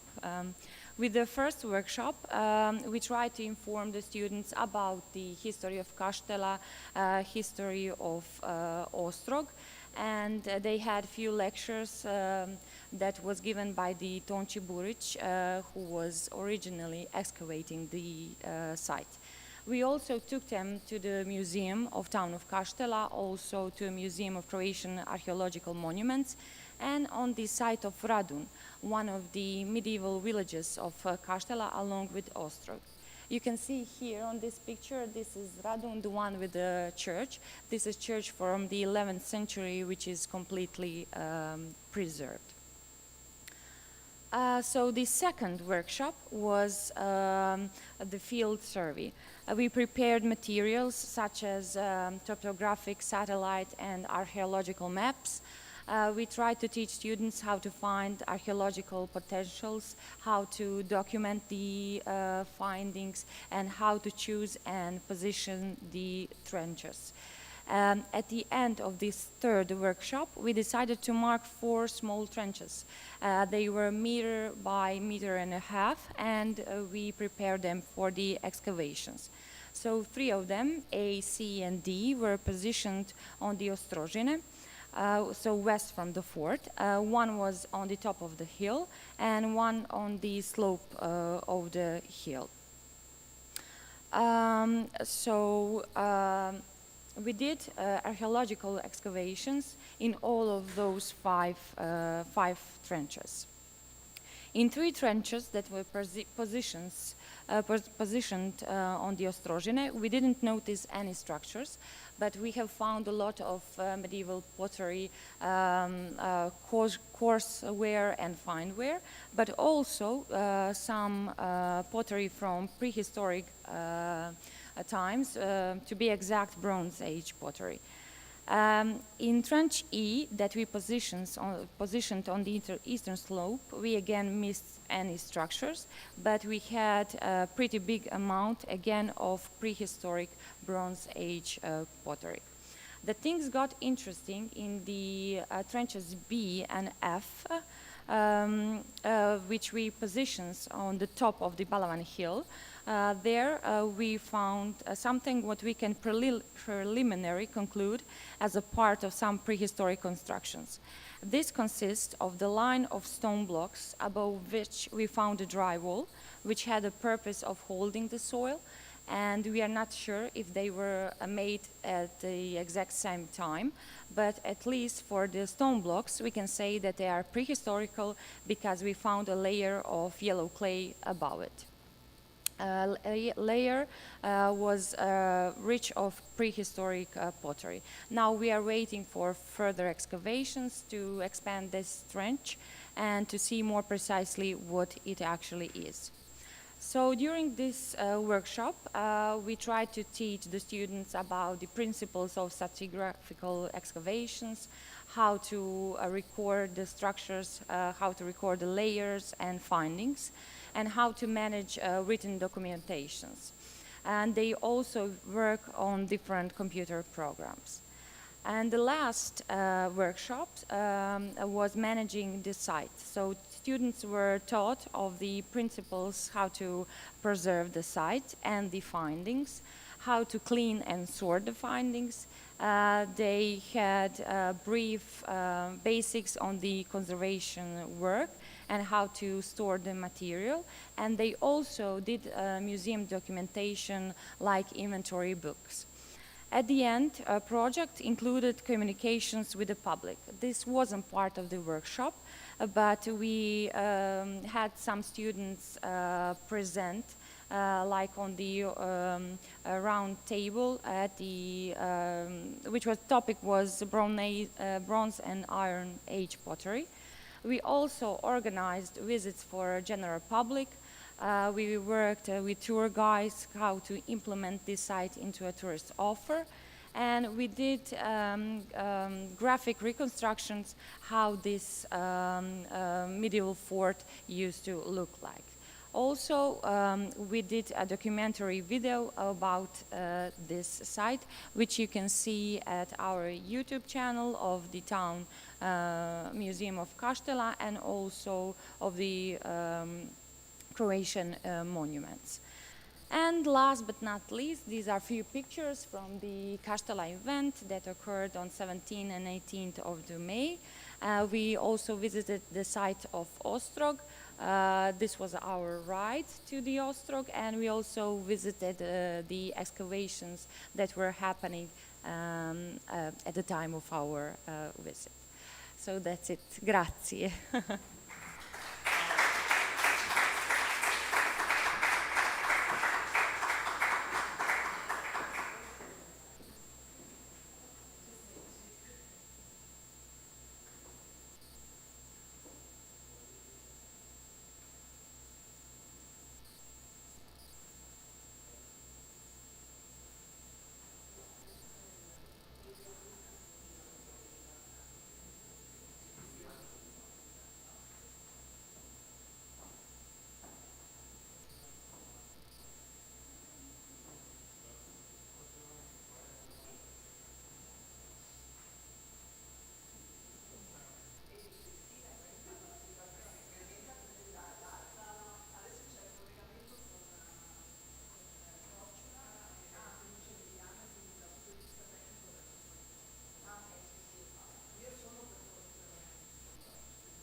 Adesso in collegamento da Korčula, Mariana Borojevic ci parlerà dell'intervento fatto sulla casa di Marco Polo e la realizzazione di un centro di documentazione al suo interno.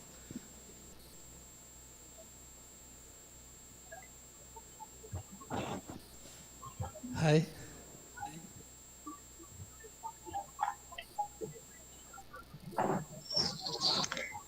Hi everybody, I'm just trying to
share the screen. It doesn't work. Do you see it?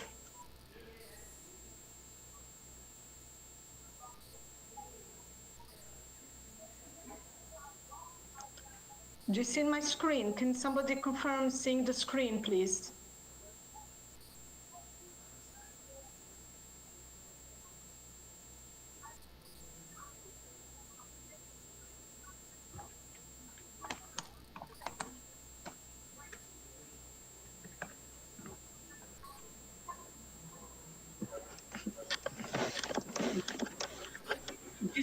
Can you see the screen, or how does it work? I can't.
So hi, I hope that you can hear me because it seems that something, I can't see you nor hear you. So hope you're well over there. Korčula is nice and sunny today, and I'm actually almost next door to Marco Polo Interpretation Center that, thanks to this project, will come alive in hopefully a few months' time.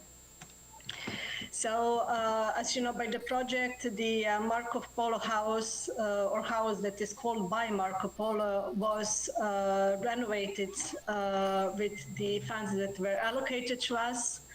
There is really no need to elaborate much more about Marco Polo because it seems that everybody around the world knows who he is.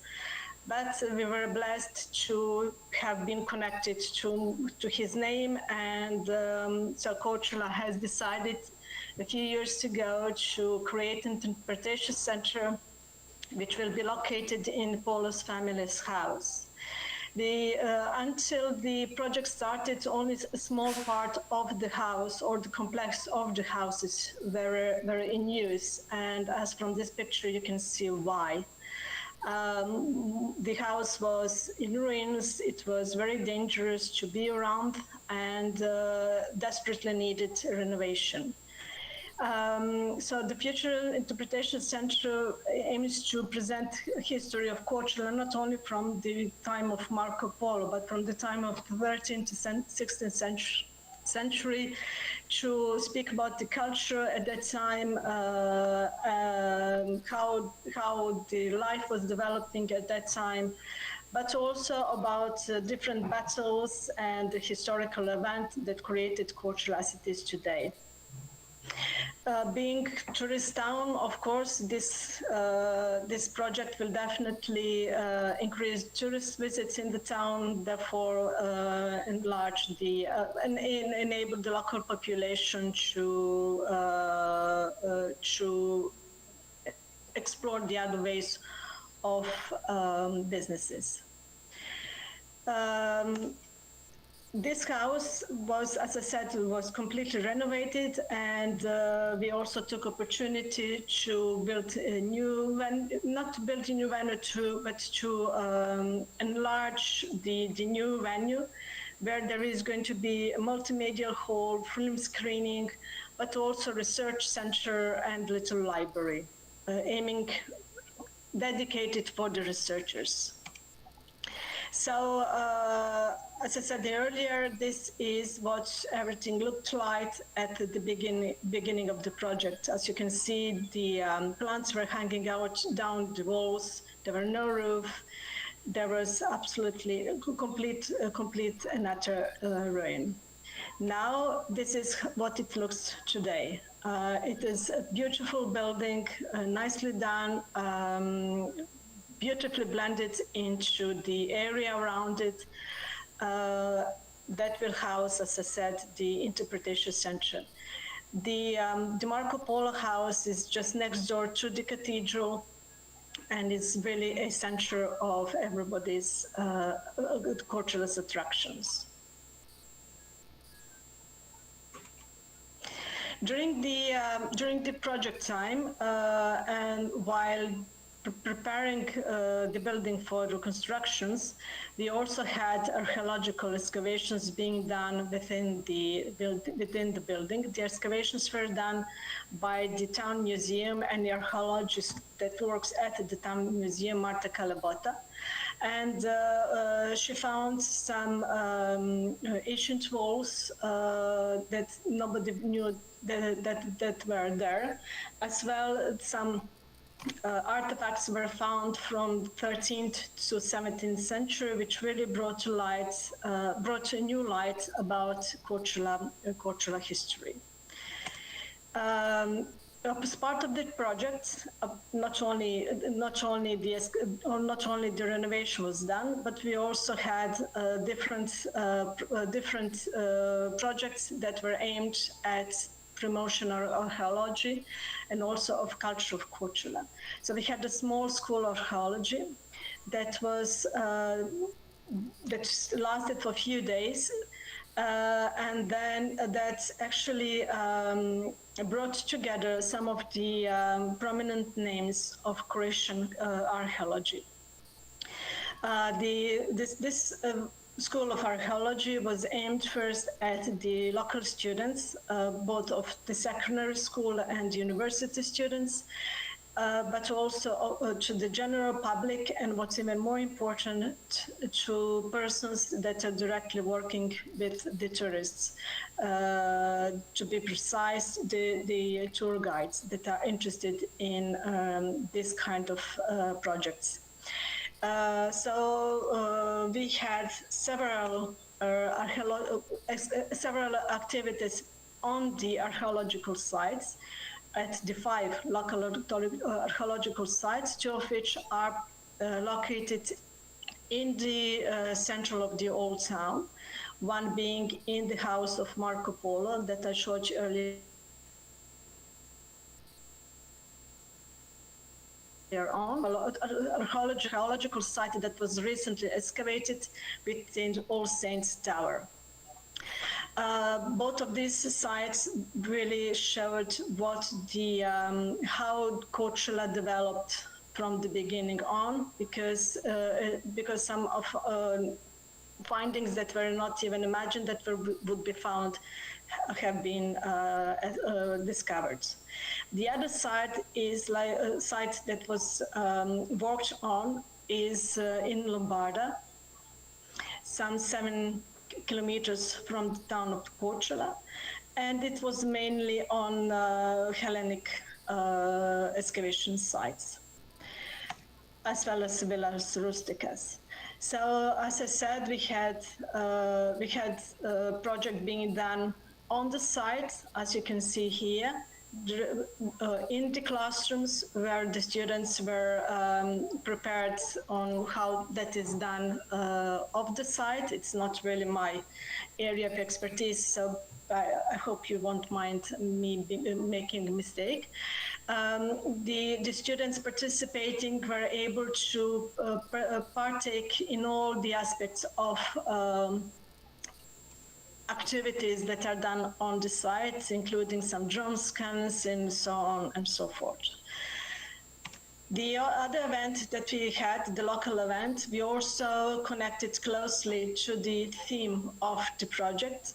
So we decided to organize an event that would take the participants throughout along all the streets of the old town of Korčula, as part of a little sporty events, enabling the participants to get to know Korčula in completely different light. As a part of that event, we also had guided tours with emphasis on Marco Polo. They were done both in English and Croatian. We visited the recently renovated town museum, and at the end of the day, we presented the project results and the project itself. Given the problems with the COVID and everything, we decided at the end of the day in order to increase the number of people who will be familiarized with the project, we decided to organize it at the time when in Korčula some other event was organized. Therefore, we managed to attract a large audience for all of the event activities.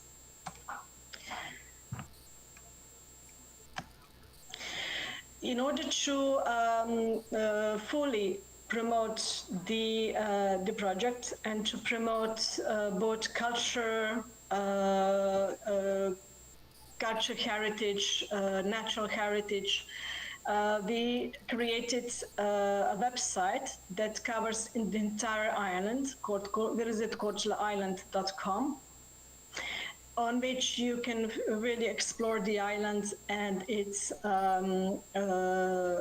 beauties and everything that it has to offer. The site is completely maintained by the local tourist boards, which allows a really up-to-date information on the site all the time. It also allowed us to start creating a new tourist products based on this particular project. We also decided to integrate results of some other EU-funded projects. Therefore, on this site, it's now possible to buy the tickets for the museums online and things like that. So we really looked into how to join results of different EU-funded projects and project funded by some other donors, and to integrate them as much as possible into some final product, rather than to work independently without considering what is happening around us. A few days ago, we finally managed to install the internet kiosk. Again, the internet kiosk is situated within the town center and also covers the entire island. So this project, although the partner on the project is town of Korčula, given that the island has 5 local self-government units, we decided to disregard this political, so to speak, or administrative borders, and take the entire island as one destination, as one unique island, and through this project promote this integral destination. And at the end, please let me play a little film about the newly renovated house, just to show you once more what we managed to achieve through this project.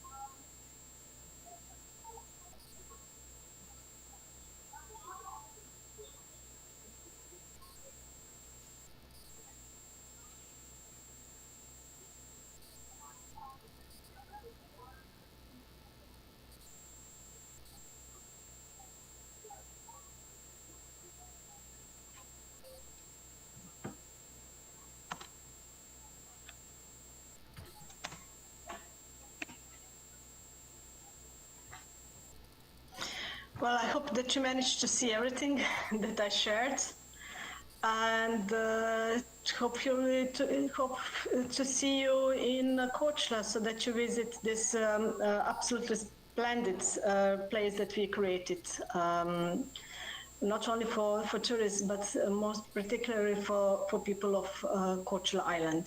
Thank you.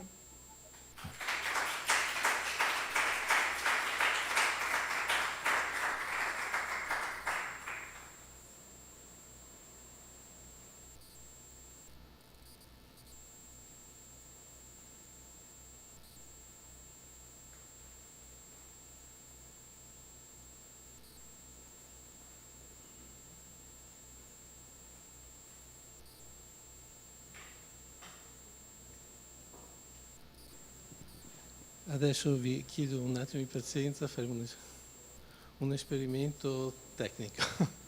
Abbiamo una presentazione in PowerPoint, ma non c'è la persona, c'è però un audio.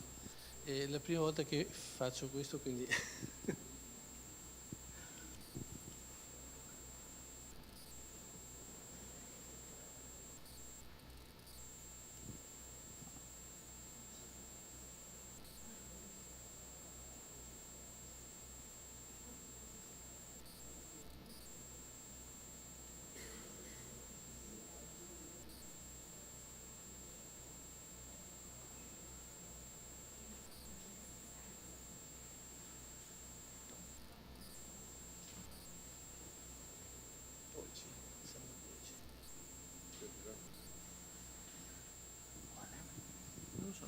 stavo cercando.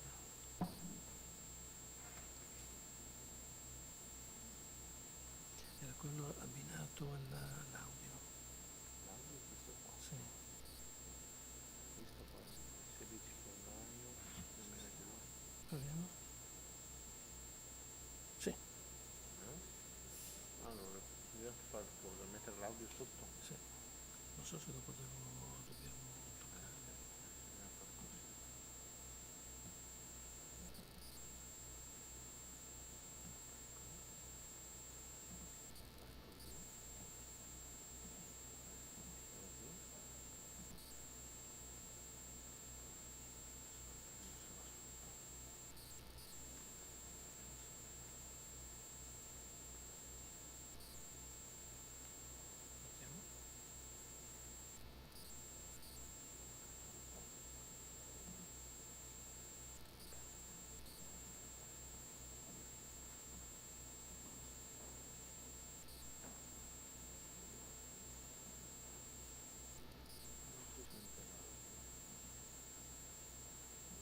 C'è ancora la chiavetta?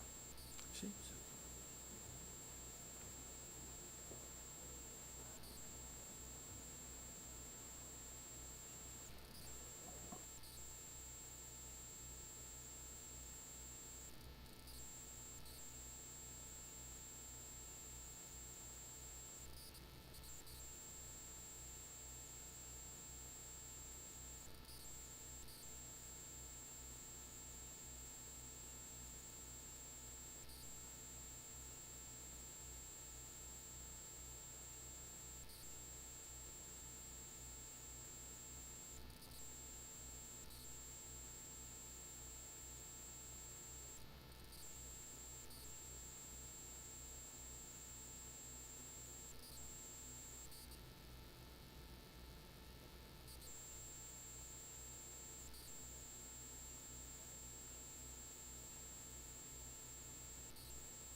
Sandro Polci e per Cresme Consulting ho coordinato questo affascinante studio per il distretto culturale del Delta del Po.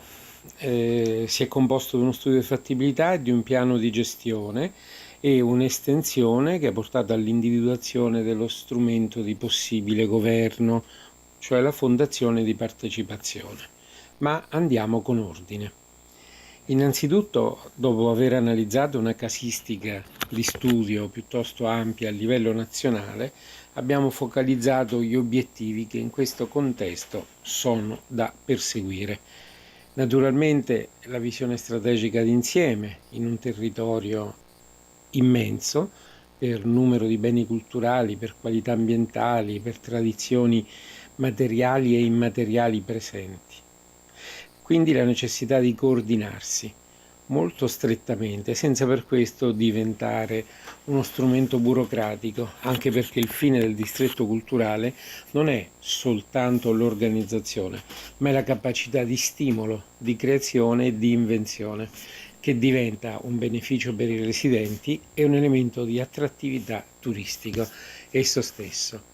E da questo punto di vista, al confronto di moltissime altre aree, nel distretto culturale del Delta del Po c'è soltanto l'imbarazzo di identificare un'identità forte, riconoscibile.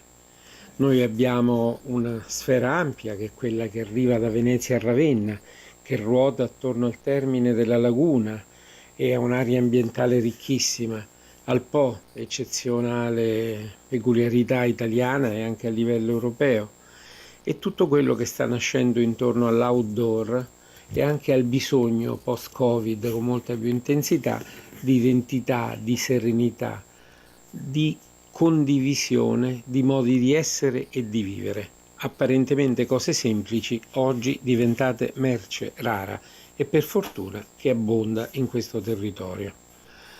Quindi valorizzare l'unicità delle esperienze, fare riscoperte locali e rendendoci conto che non stiamo parlando di opzioni soltanto sociologiche o soltanto culturali, perché la filiera produttiva di valorizzazione è immensa e se aggreghiamo soltanto il fatturato economico, vediamo che tutte le aziende locali che lavorano dall'edilizia al restauro, alla conservazione, alla ricerca, alla progettazione, all'artigianato artistico, all'immaterialità dei multimedia e del gaming, ha un'enorme capacità di impatto sul beneficio di vita dei residenti.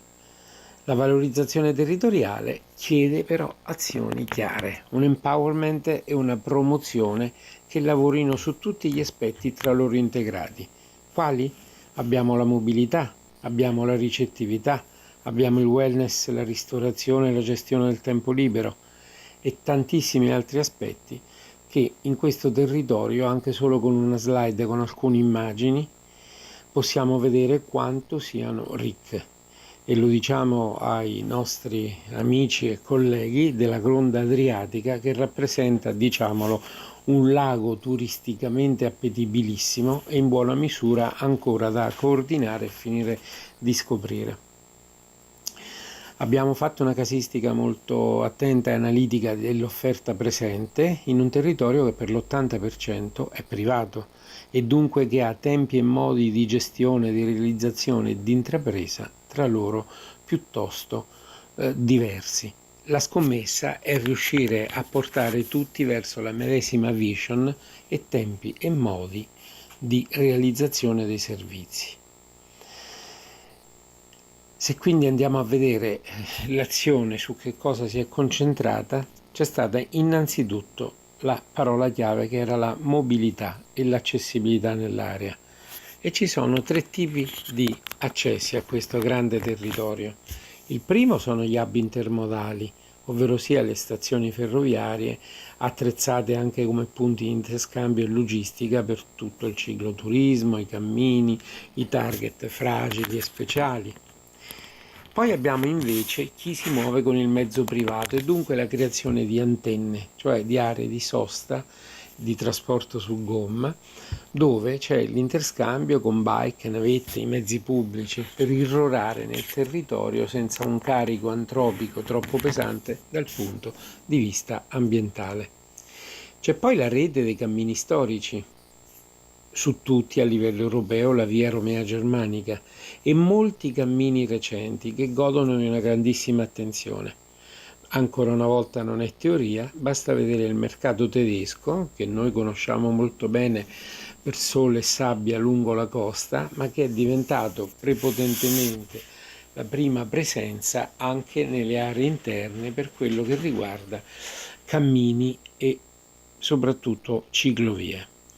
Noi ci colleghiamo per le ciclovie all'opzione Vento che è in via di realizzazione, alla ciclabile adriatica, abbiamo anche interessanti esempi di ippovie, ma la precondizione è coordinare questa offerta. Non si viene dall'estero per un anello di 50 km, si viene per un anello di 500 km, che rimane un'opportunità stanziale e non toccata e fuga.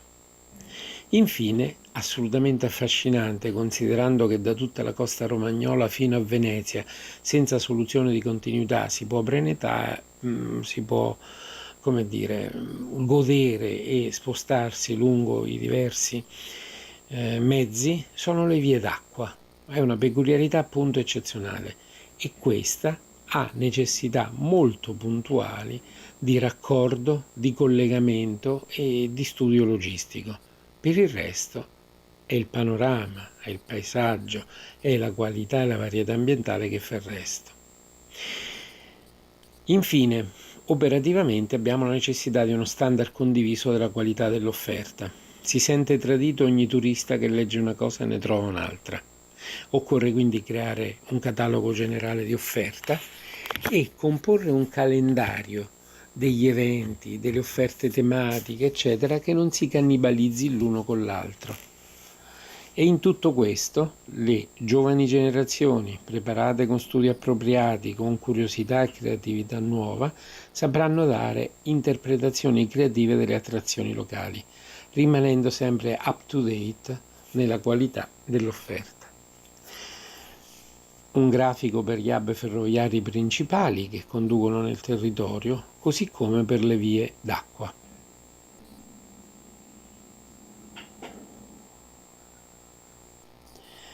Ma appunto, qual è la questione prioritaria? La questione prioritaria è la governance di questo importante sistema che abbiamo con un gioco grafico, un piccolo artificio identificato in una scala per salire, per ascendere, e che è su terra e che è su acqua, che ha l'eccezionalità assoluta di permettere alle persone non di guardare l'acqua, ma di essere in mezzo all'acqua. Si guarda dalla sponda del lago, si guarda dal mare stando in spiaggia. In questo caso invece si cammina letteralmente nell'acqua o si può andare in bicicletta nella fitta rete individuata, che però deve essere coordinata. E fra i diversi strumenti e casi comparati, la fondazione di partecipazione è stata quella prescelta. Naturalmente andrà soggetta alla valutazione dei decisori pubblici, all'appetibilità dei decisori privati, però è comunque uno strumento interessante che va nella direzione che ci era stata chiesta di percorrere e che abbiamo trovato la più fondata, ovvero sia avere una struttura che da un lato è molto solida nelle finalità, ma dall'altro lato sia anche di facile gestione una volta prese le decisioni. Quindi in un territorio molto articolato abbiamo una molteplicità di soggetti, tutti intervengono, deve avvenire tutto ciò ascoltando, ma anche decidendo e operativamente intervenendo. E la fondazione presenta questa come qualità, che da un lato è come una fondazione classica, ma dall'altro si comporta anche come un'associazione, con l'offerta quindi di molte proposte da tutti gli stakeholder locali, che in un'assemblea generale vengono ascoltati per poter essere poi distillati grazie anche a un comitato scientifico a supporto dei fondatori e del consiglio di amministrazione.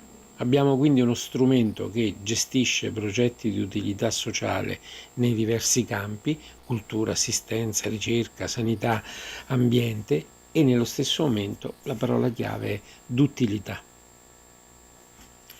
Chiuderei con un omaggio a Gianni Celati, un grandissimo, che verso la foce, quando ancora tutta la sensibilità ambientale odierna delle culture e delle tradizioni da preservare non erano lettera attiva, ha invece scritto pagine indimenticabili. In quella direzione credo si debba andare, in una sovraregionalità che ha culture, presenze diverse ma complementari, originali ma anche, come dire, di grande condivisione storica.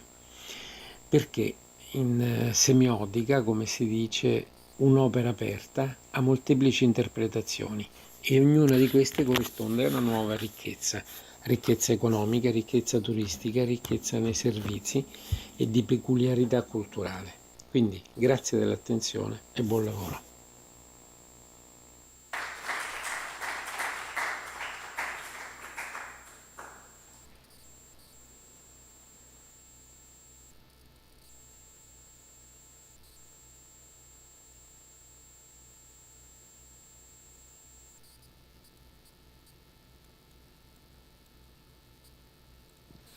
Chiedo scusa, non è stato semplicissimo seguire con le diapo, purtroppo non avevo mai sentito questa relazione e spero che ci sia stato un abbinamento accettabile dall'altra parte della...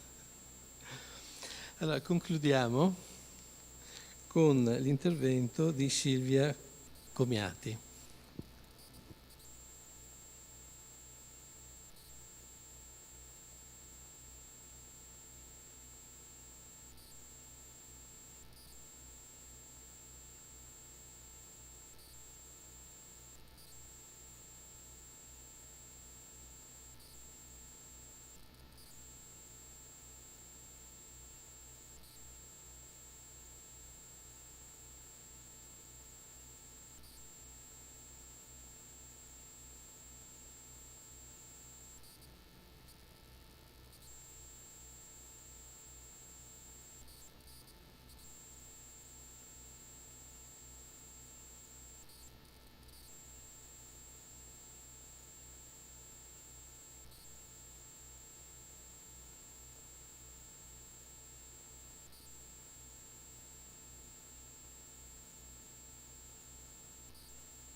Sorry. I hope you heard so far. Anyhow, I was just presenting myself. We are the Joint Secretariat. We deal with the project assessment and the monitoring of project implementation. I also bring greetings from the managing authority and from my colleagues, in particular the project manager who followed this project, who told me that he's quite and very happy with the results you achieved within this project. So as I said, I will just go briefly on what our program is implementing at the moment and what's ahead for the next year. Basically, last year, what I want to mention is that we published the last call for proposals for the 14-20 period. And this call was a test. We funded cluster projects in different domains. And so far, we managed to actually fund all 9 clusters, so 9 projects just started. And these projects actually have the aim to boost the results of Standard and Standard Plus project. I know that also Value is involved. One of your project partners is involved in ADRIPROM 2, which is one of our cluster. So I'm really hoping to see the results of your project even more maximized and enhanced through the cluster. In the last year and a half, we worked a lot on the next programming period. We managed last year to finalize the new program, and we sent it to the Commission this year. The new program will continue to have quite an important blue focus.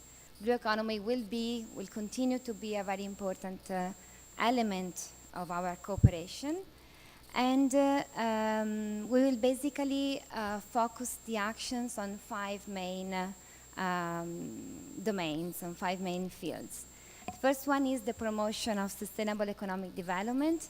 Here, green and blue innovation policies will be particularly important and will be the main focus of our action.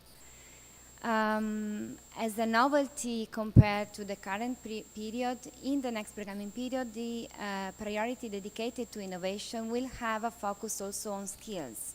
And this is quite a new topic for our program, and which goes also in line with some of the activities that you developed in your program, in your project, sorry. The second field is related to natural assets. Here we will be working on both climate change adaptation and risk prevention, and also biodiversity and the fight to pollution, in particular to pollution of the seas, of the waters. The third topic concerns cultural heritage and the promotion of sustainable tourism. We will talk more about it in the next slides. Then we will continue to work on sustainable cross-border mobility, especially in terms of intermodality and on green solutions. And as a new field of intervention, we will be working on the enhancement of institutional capacity and on the reduction of cross-border obstacles. This is a new topic for our program, and is in particular directed to public bodies. Basically, all of your partners is made of public bodies, and I think this priority could be quite interesting also for you to check out. So talking about the path towards the new program, in March of this year, we submitted the program to the Commission. We are now in the phase of negotiation. Basically, we received some observations from the Commission, and we are responding right in these days. So we hope that the approval of the program will be achieved by the end of the summer. We are planning in this, let's say, optimistic view. We are planning to organize an annual event this year in September, October. This event will be focused partially on the results of this program, so also your project could be promoted in this event. So we would like to show what we achieved in the 14-20 period, and partially on the new program. So we will anticipate a little bit the first goals, and we will give you the possibility to know more about the new program. So let's keep in touch about this event, and we will be able, hopefully next week, to send out the save the date. So going a bit into the program strategy, as I anticipated, we have 5 priorities. The first one dedicated to innovation, the second one to environment, the third to maritime transport, the fourth to culture and tourism, and the fifth to cooperation governance and cooperation among institutions. We also identified 2 cross-cutting issues which will be very important for the program, and these are digitalization and circular economy. Basically, what we would like to see in the new projects is a focus on these cross-cutting issues. Of course, you can choose, you can have both, you can have just one, but these cross-cutting issues will have to be tackled by the new projects in all the 5 priorities. So talking about culture and tourism, what is more interesting for you and for the possible continuation of your project? We have, you know that culture and tourism are included in PO4, which is the policy objective dedicated to a more social and inclusive Europe. This, of course, has an impact on how we address culture and tourism in the new program. So there will be, and I will tell you a bit more, some differences compared to what was the focus of the 14-20 program, and some more specificities in how to address and to tackle this issue for the 21-27 period. We will implement this priority through different typology of projects. There is a big, let's say, novelty. We will fund small projects. This is a new typology of projects for our program. They are dedicated in particular to small organizations. It can be small municipalities, it can be small associations or third sector, NGOs, and these typologies of beneficiaries. And they are short, have a small budget, but are very, very practical, so very focused actions. And they will be most probably funded as a first instrument in the first call. The program has allocated 31 million euro in the priority 4, dedicated to culture and tourism. And here you can also have a look at our main target groups. They are not very different from the current target groups. Just a focus on youth is included, and I will tell you a bit more about how we manage and we plan to do this. So talking about the specific actions that we are planning to fund, there are several typologies of actions, some in continuity with the current program, others as a novelty. Just I would like to focus about the improvement and modernization of policies for promotion of cultural heritage, which is more in line with what your project value has achieved. Here, digitalization is very important. As I said before, it's very important for many reasons. One of the reasons is the accessibility. Accessibility to cultural heritage, accessibility to the places of culture, also for people who cannot travel. So I would say this is also in line with some of the actions that you have implemented and the pilot actions that you presented today. Also the idea of places of culture as multidisciplinary hub. This is a very important concept that our program would like to promote in the next programming period. Finally, education and training. A topic, as I said before, let's say also this is somehow a cross-cutting topic, because the program really wants to invest on skills, on education, on the involvement of young generations in the different topics of the program.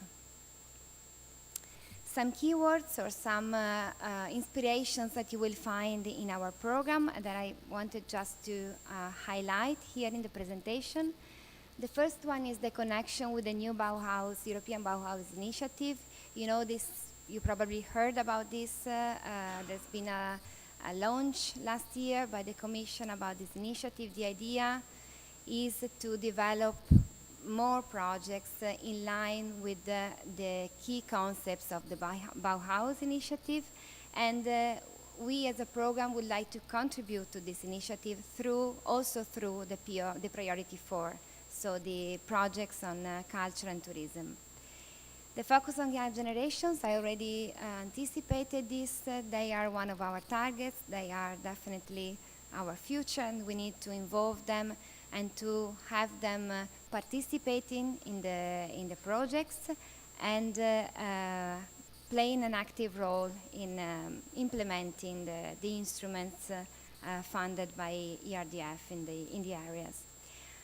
Finally, I would like to draw your attention on a recent report of the Commission, which is entitled Transition Pathway for Tourism.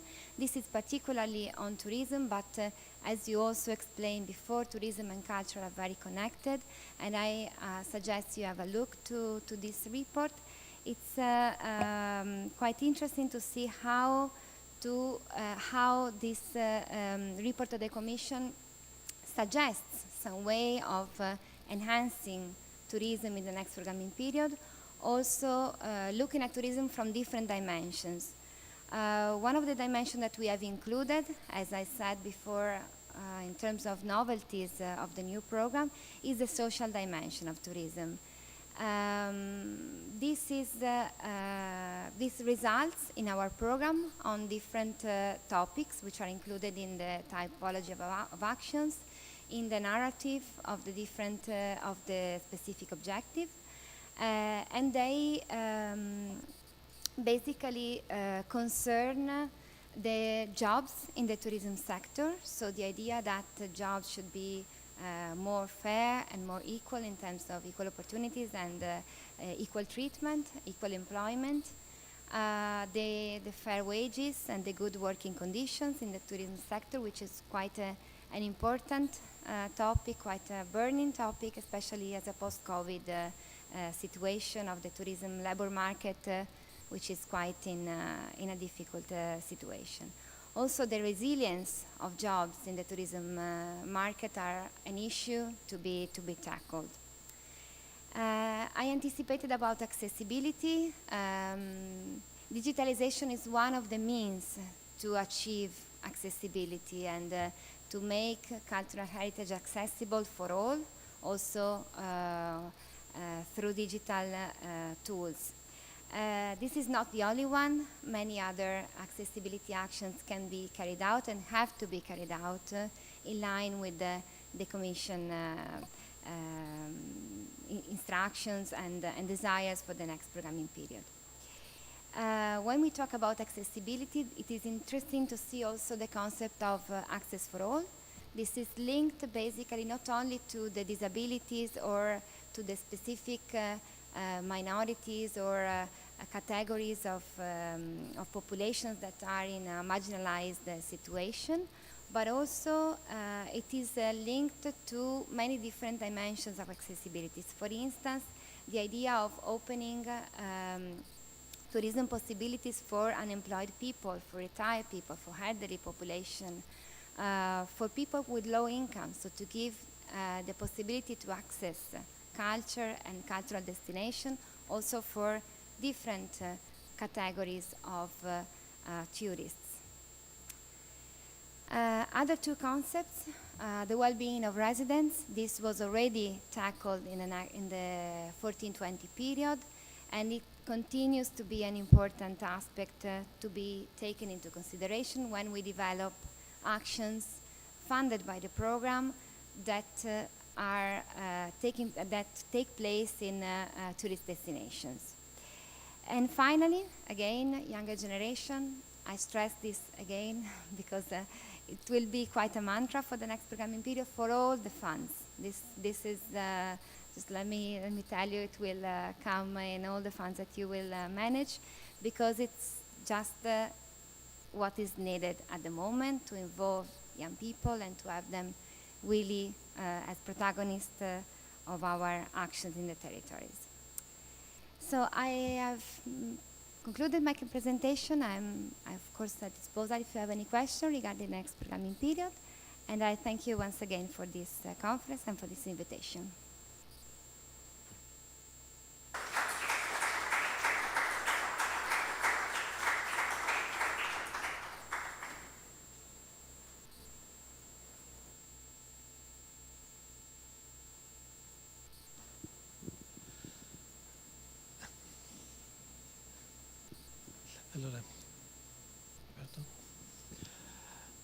Allora, Roberto, vuoi concludere? Nel frattempo è arrivata anche la dottoressa Bressani. Sì, grazie, mi scuso, buongiorno a tutti, scusate ma avevamo un'emergenza di là, avrei dovuto aprire stamattina, insomma adesso magari chiudo, ma semplicemente con un saluto.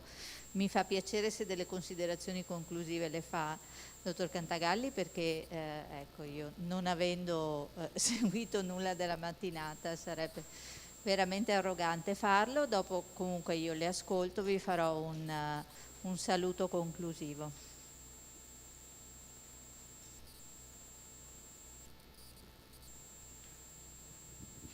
Bene, grazie. Io volevo complimentarmi con tutti i partner del progetto per le attività che sono state sviluppate in questi anni, tutte molto significative, molto importanti, che sono destinate a lasciare un segno. E volevo ringraziare in particolare la Regione Veneto che ci ospita in questo momento conclusivo del progetto Value, e penso che sia anche simbolico che si concluda a Venezia, no? Che rappresenta sicuramente quell'elemento di connessione fra le due sponde dell'Adriatico, no? Dal punto di vista culturale e dal punto di vista storico. Se ci pensiamo, investimento termini come investimento culturale, valorizzazione delle risorse identitarie delle comunità, sostenibilità, integrazione, visioni di sistema, sono gli elementi cardine, no, del progetto Value, ma sono anche le priorità che sono state poste al centro delle politiche di coesione dell'Unione Europea. Quindi sono quegli elementi che rappresentano il futuro. Per cui io penso che ecco, noi dovremmo, come dicevo all'inizio, oggi non è il momento conclusivo del progetto, ma è soltanto la fase finale di un processo che io auspico veramente possa continuare in futuro, sempre con questo entusiasmo, perché poi quando si parla di comunità, si parla di sostenibilità ambientale, di investimento culturale, è facile, no? Far emergere l'entusiasmo. E quindi io veramente invito tutti a iniziare a ragionare su nuove idee, sta per cominciare la nuova programmazione in autunno, no? Partiranno insomma le nuove attività, i nuovi bandi, e quindi dobbiamo essere pronti con nuove idee buone, e soprattutto capitalizzando anche le relazioni positive che si sono sviluppate attraverso questo progetto. Quindi insomma iniziamo a ragionare, mettere in campo delle idee, condividerle, e insomma iniziamo a lavorare per il prossimo futuro. Quindi ancora grazie a tutti.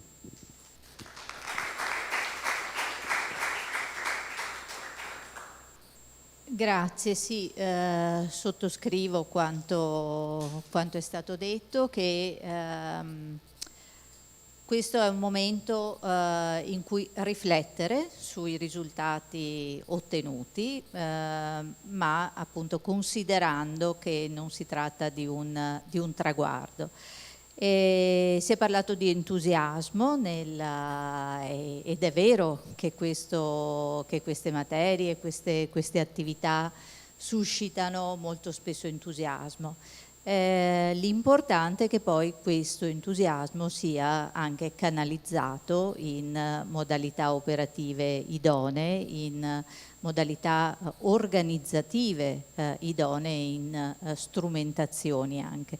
Io credo che questo progetto ci abbia dato anche questo, perché ha lavorato sui distretti, quindi ha lavorato su delle modalità di collaborazione anche, no? Fra diversi soggetti per la valorizzazione del patrimonio culturale.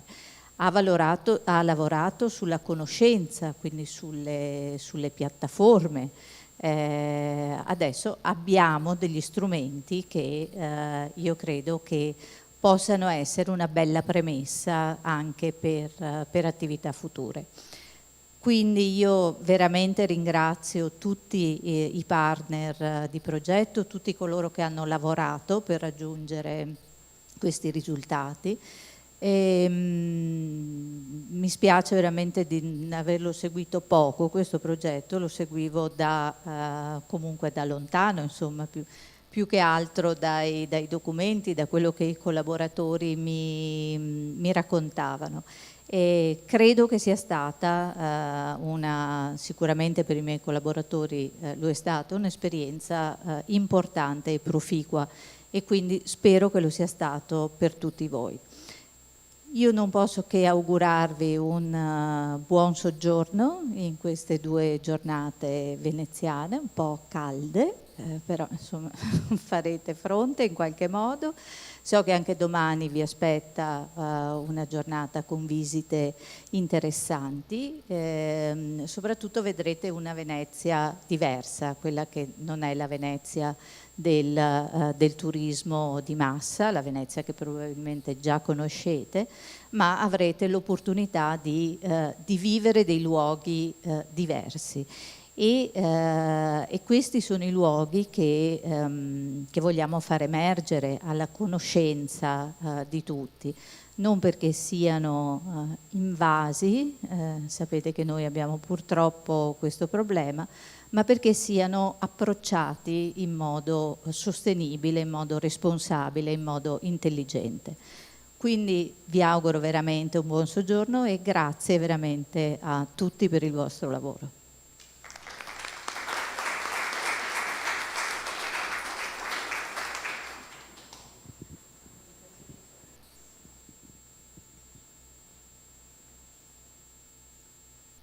Direi che la giornata si conclude qui.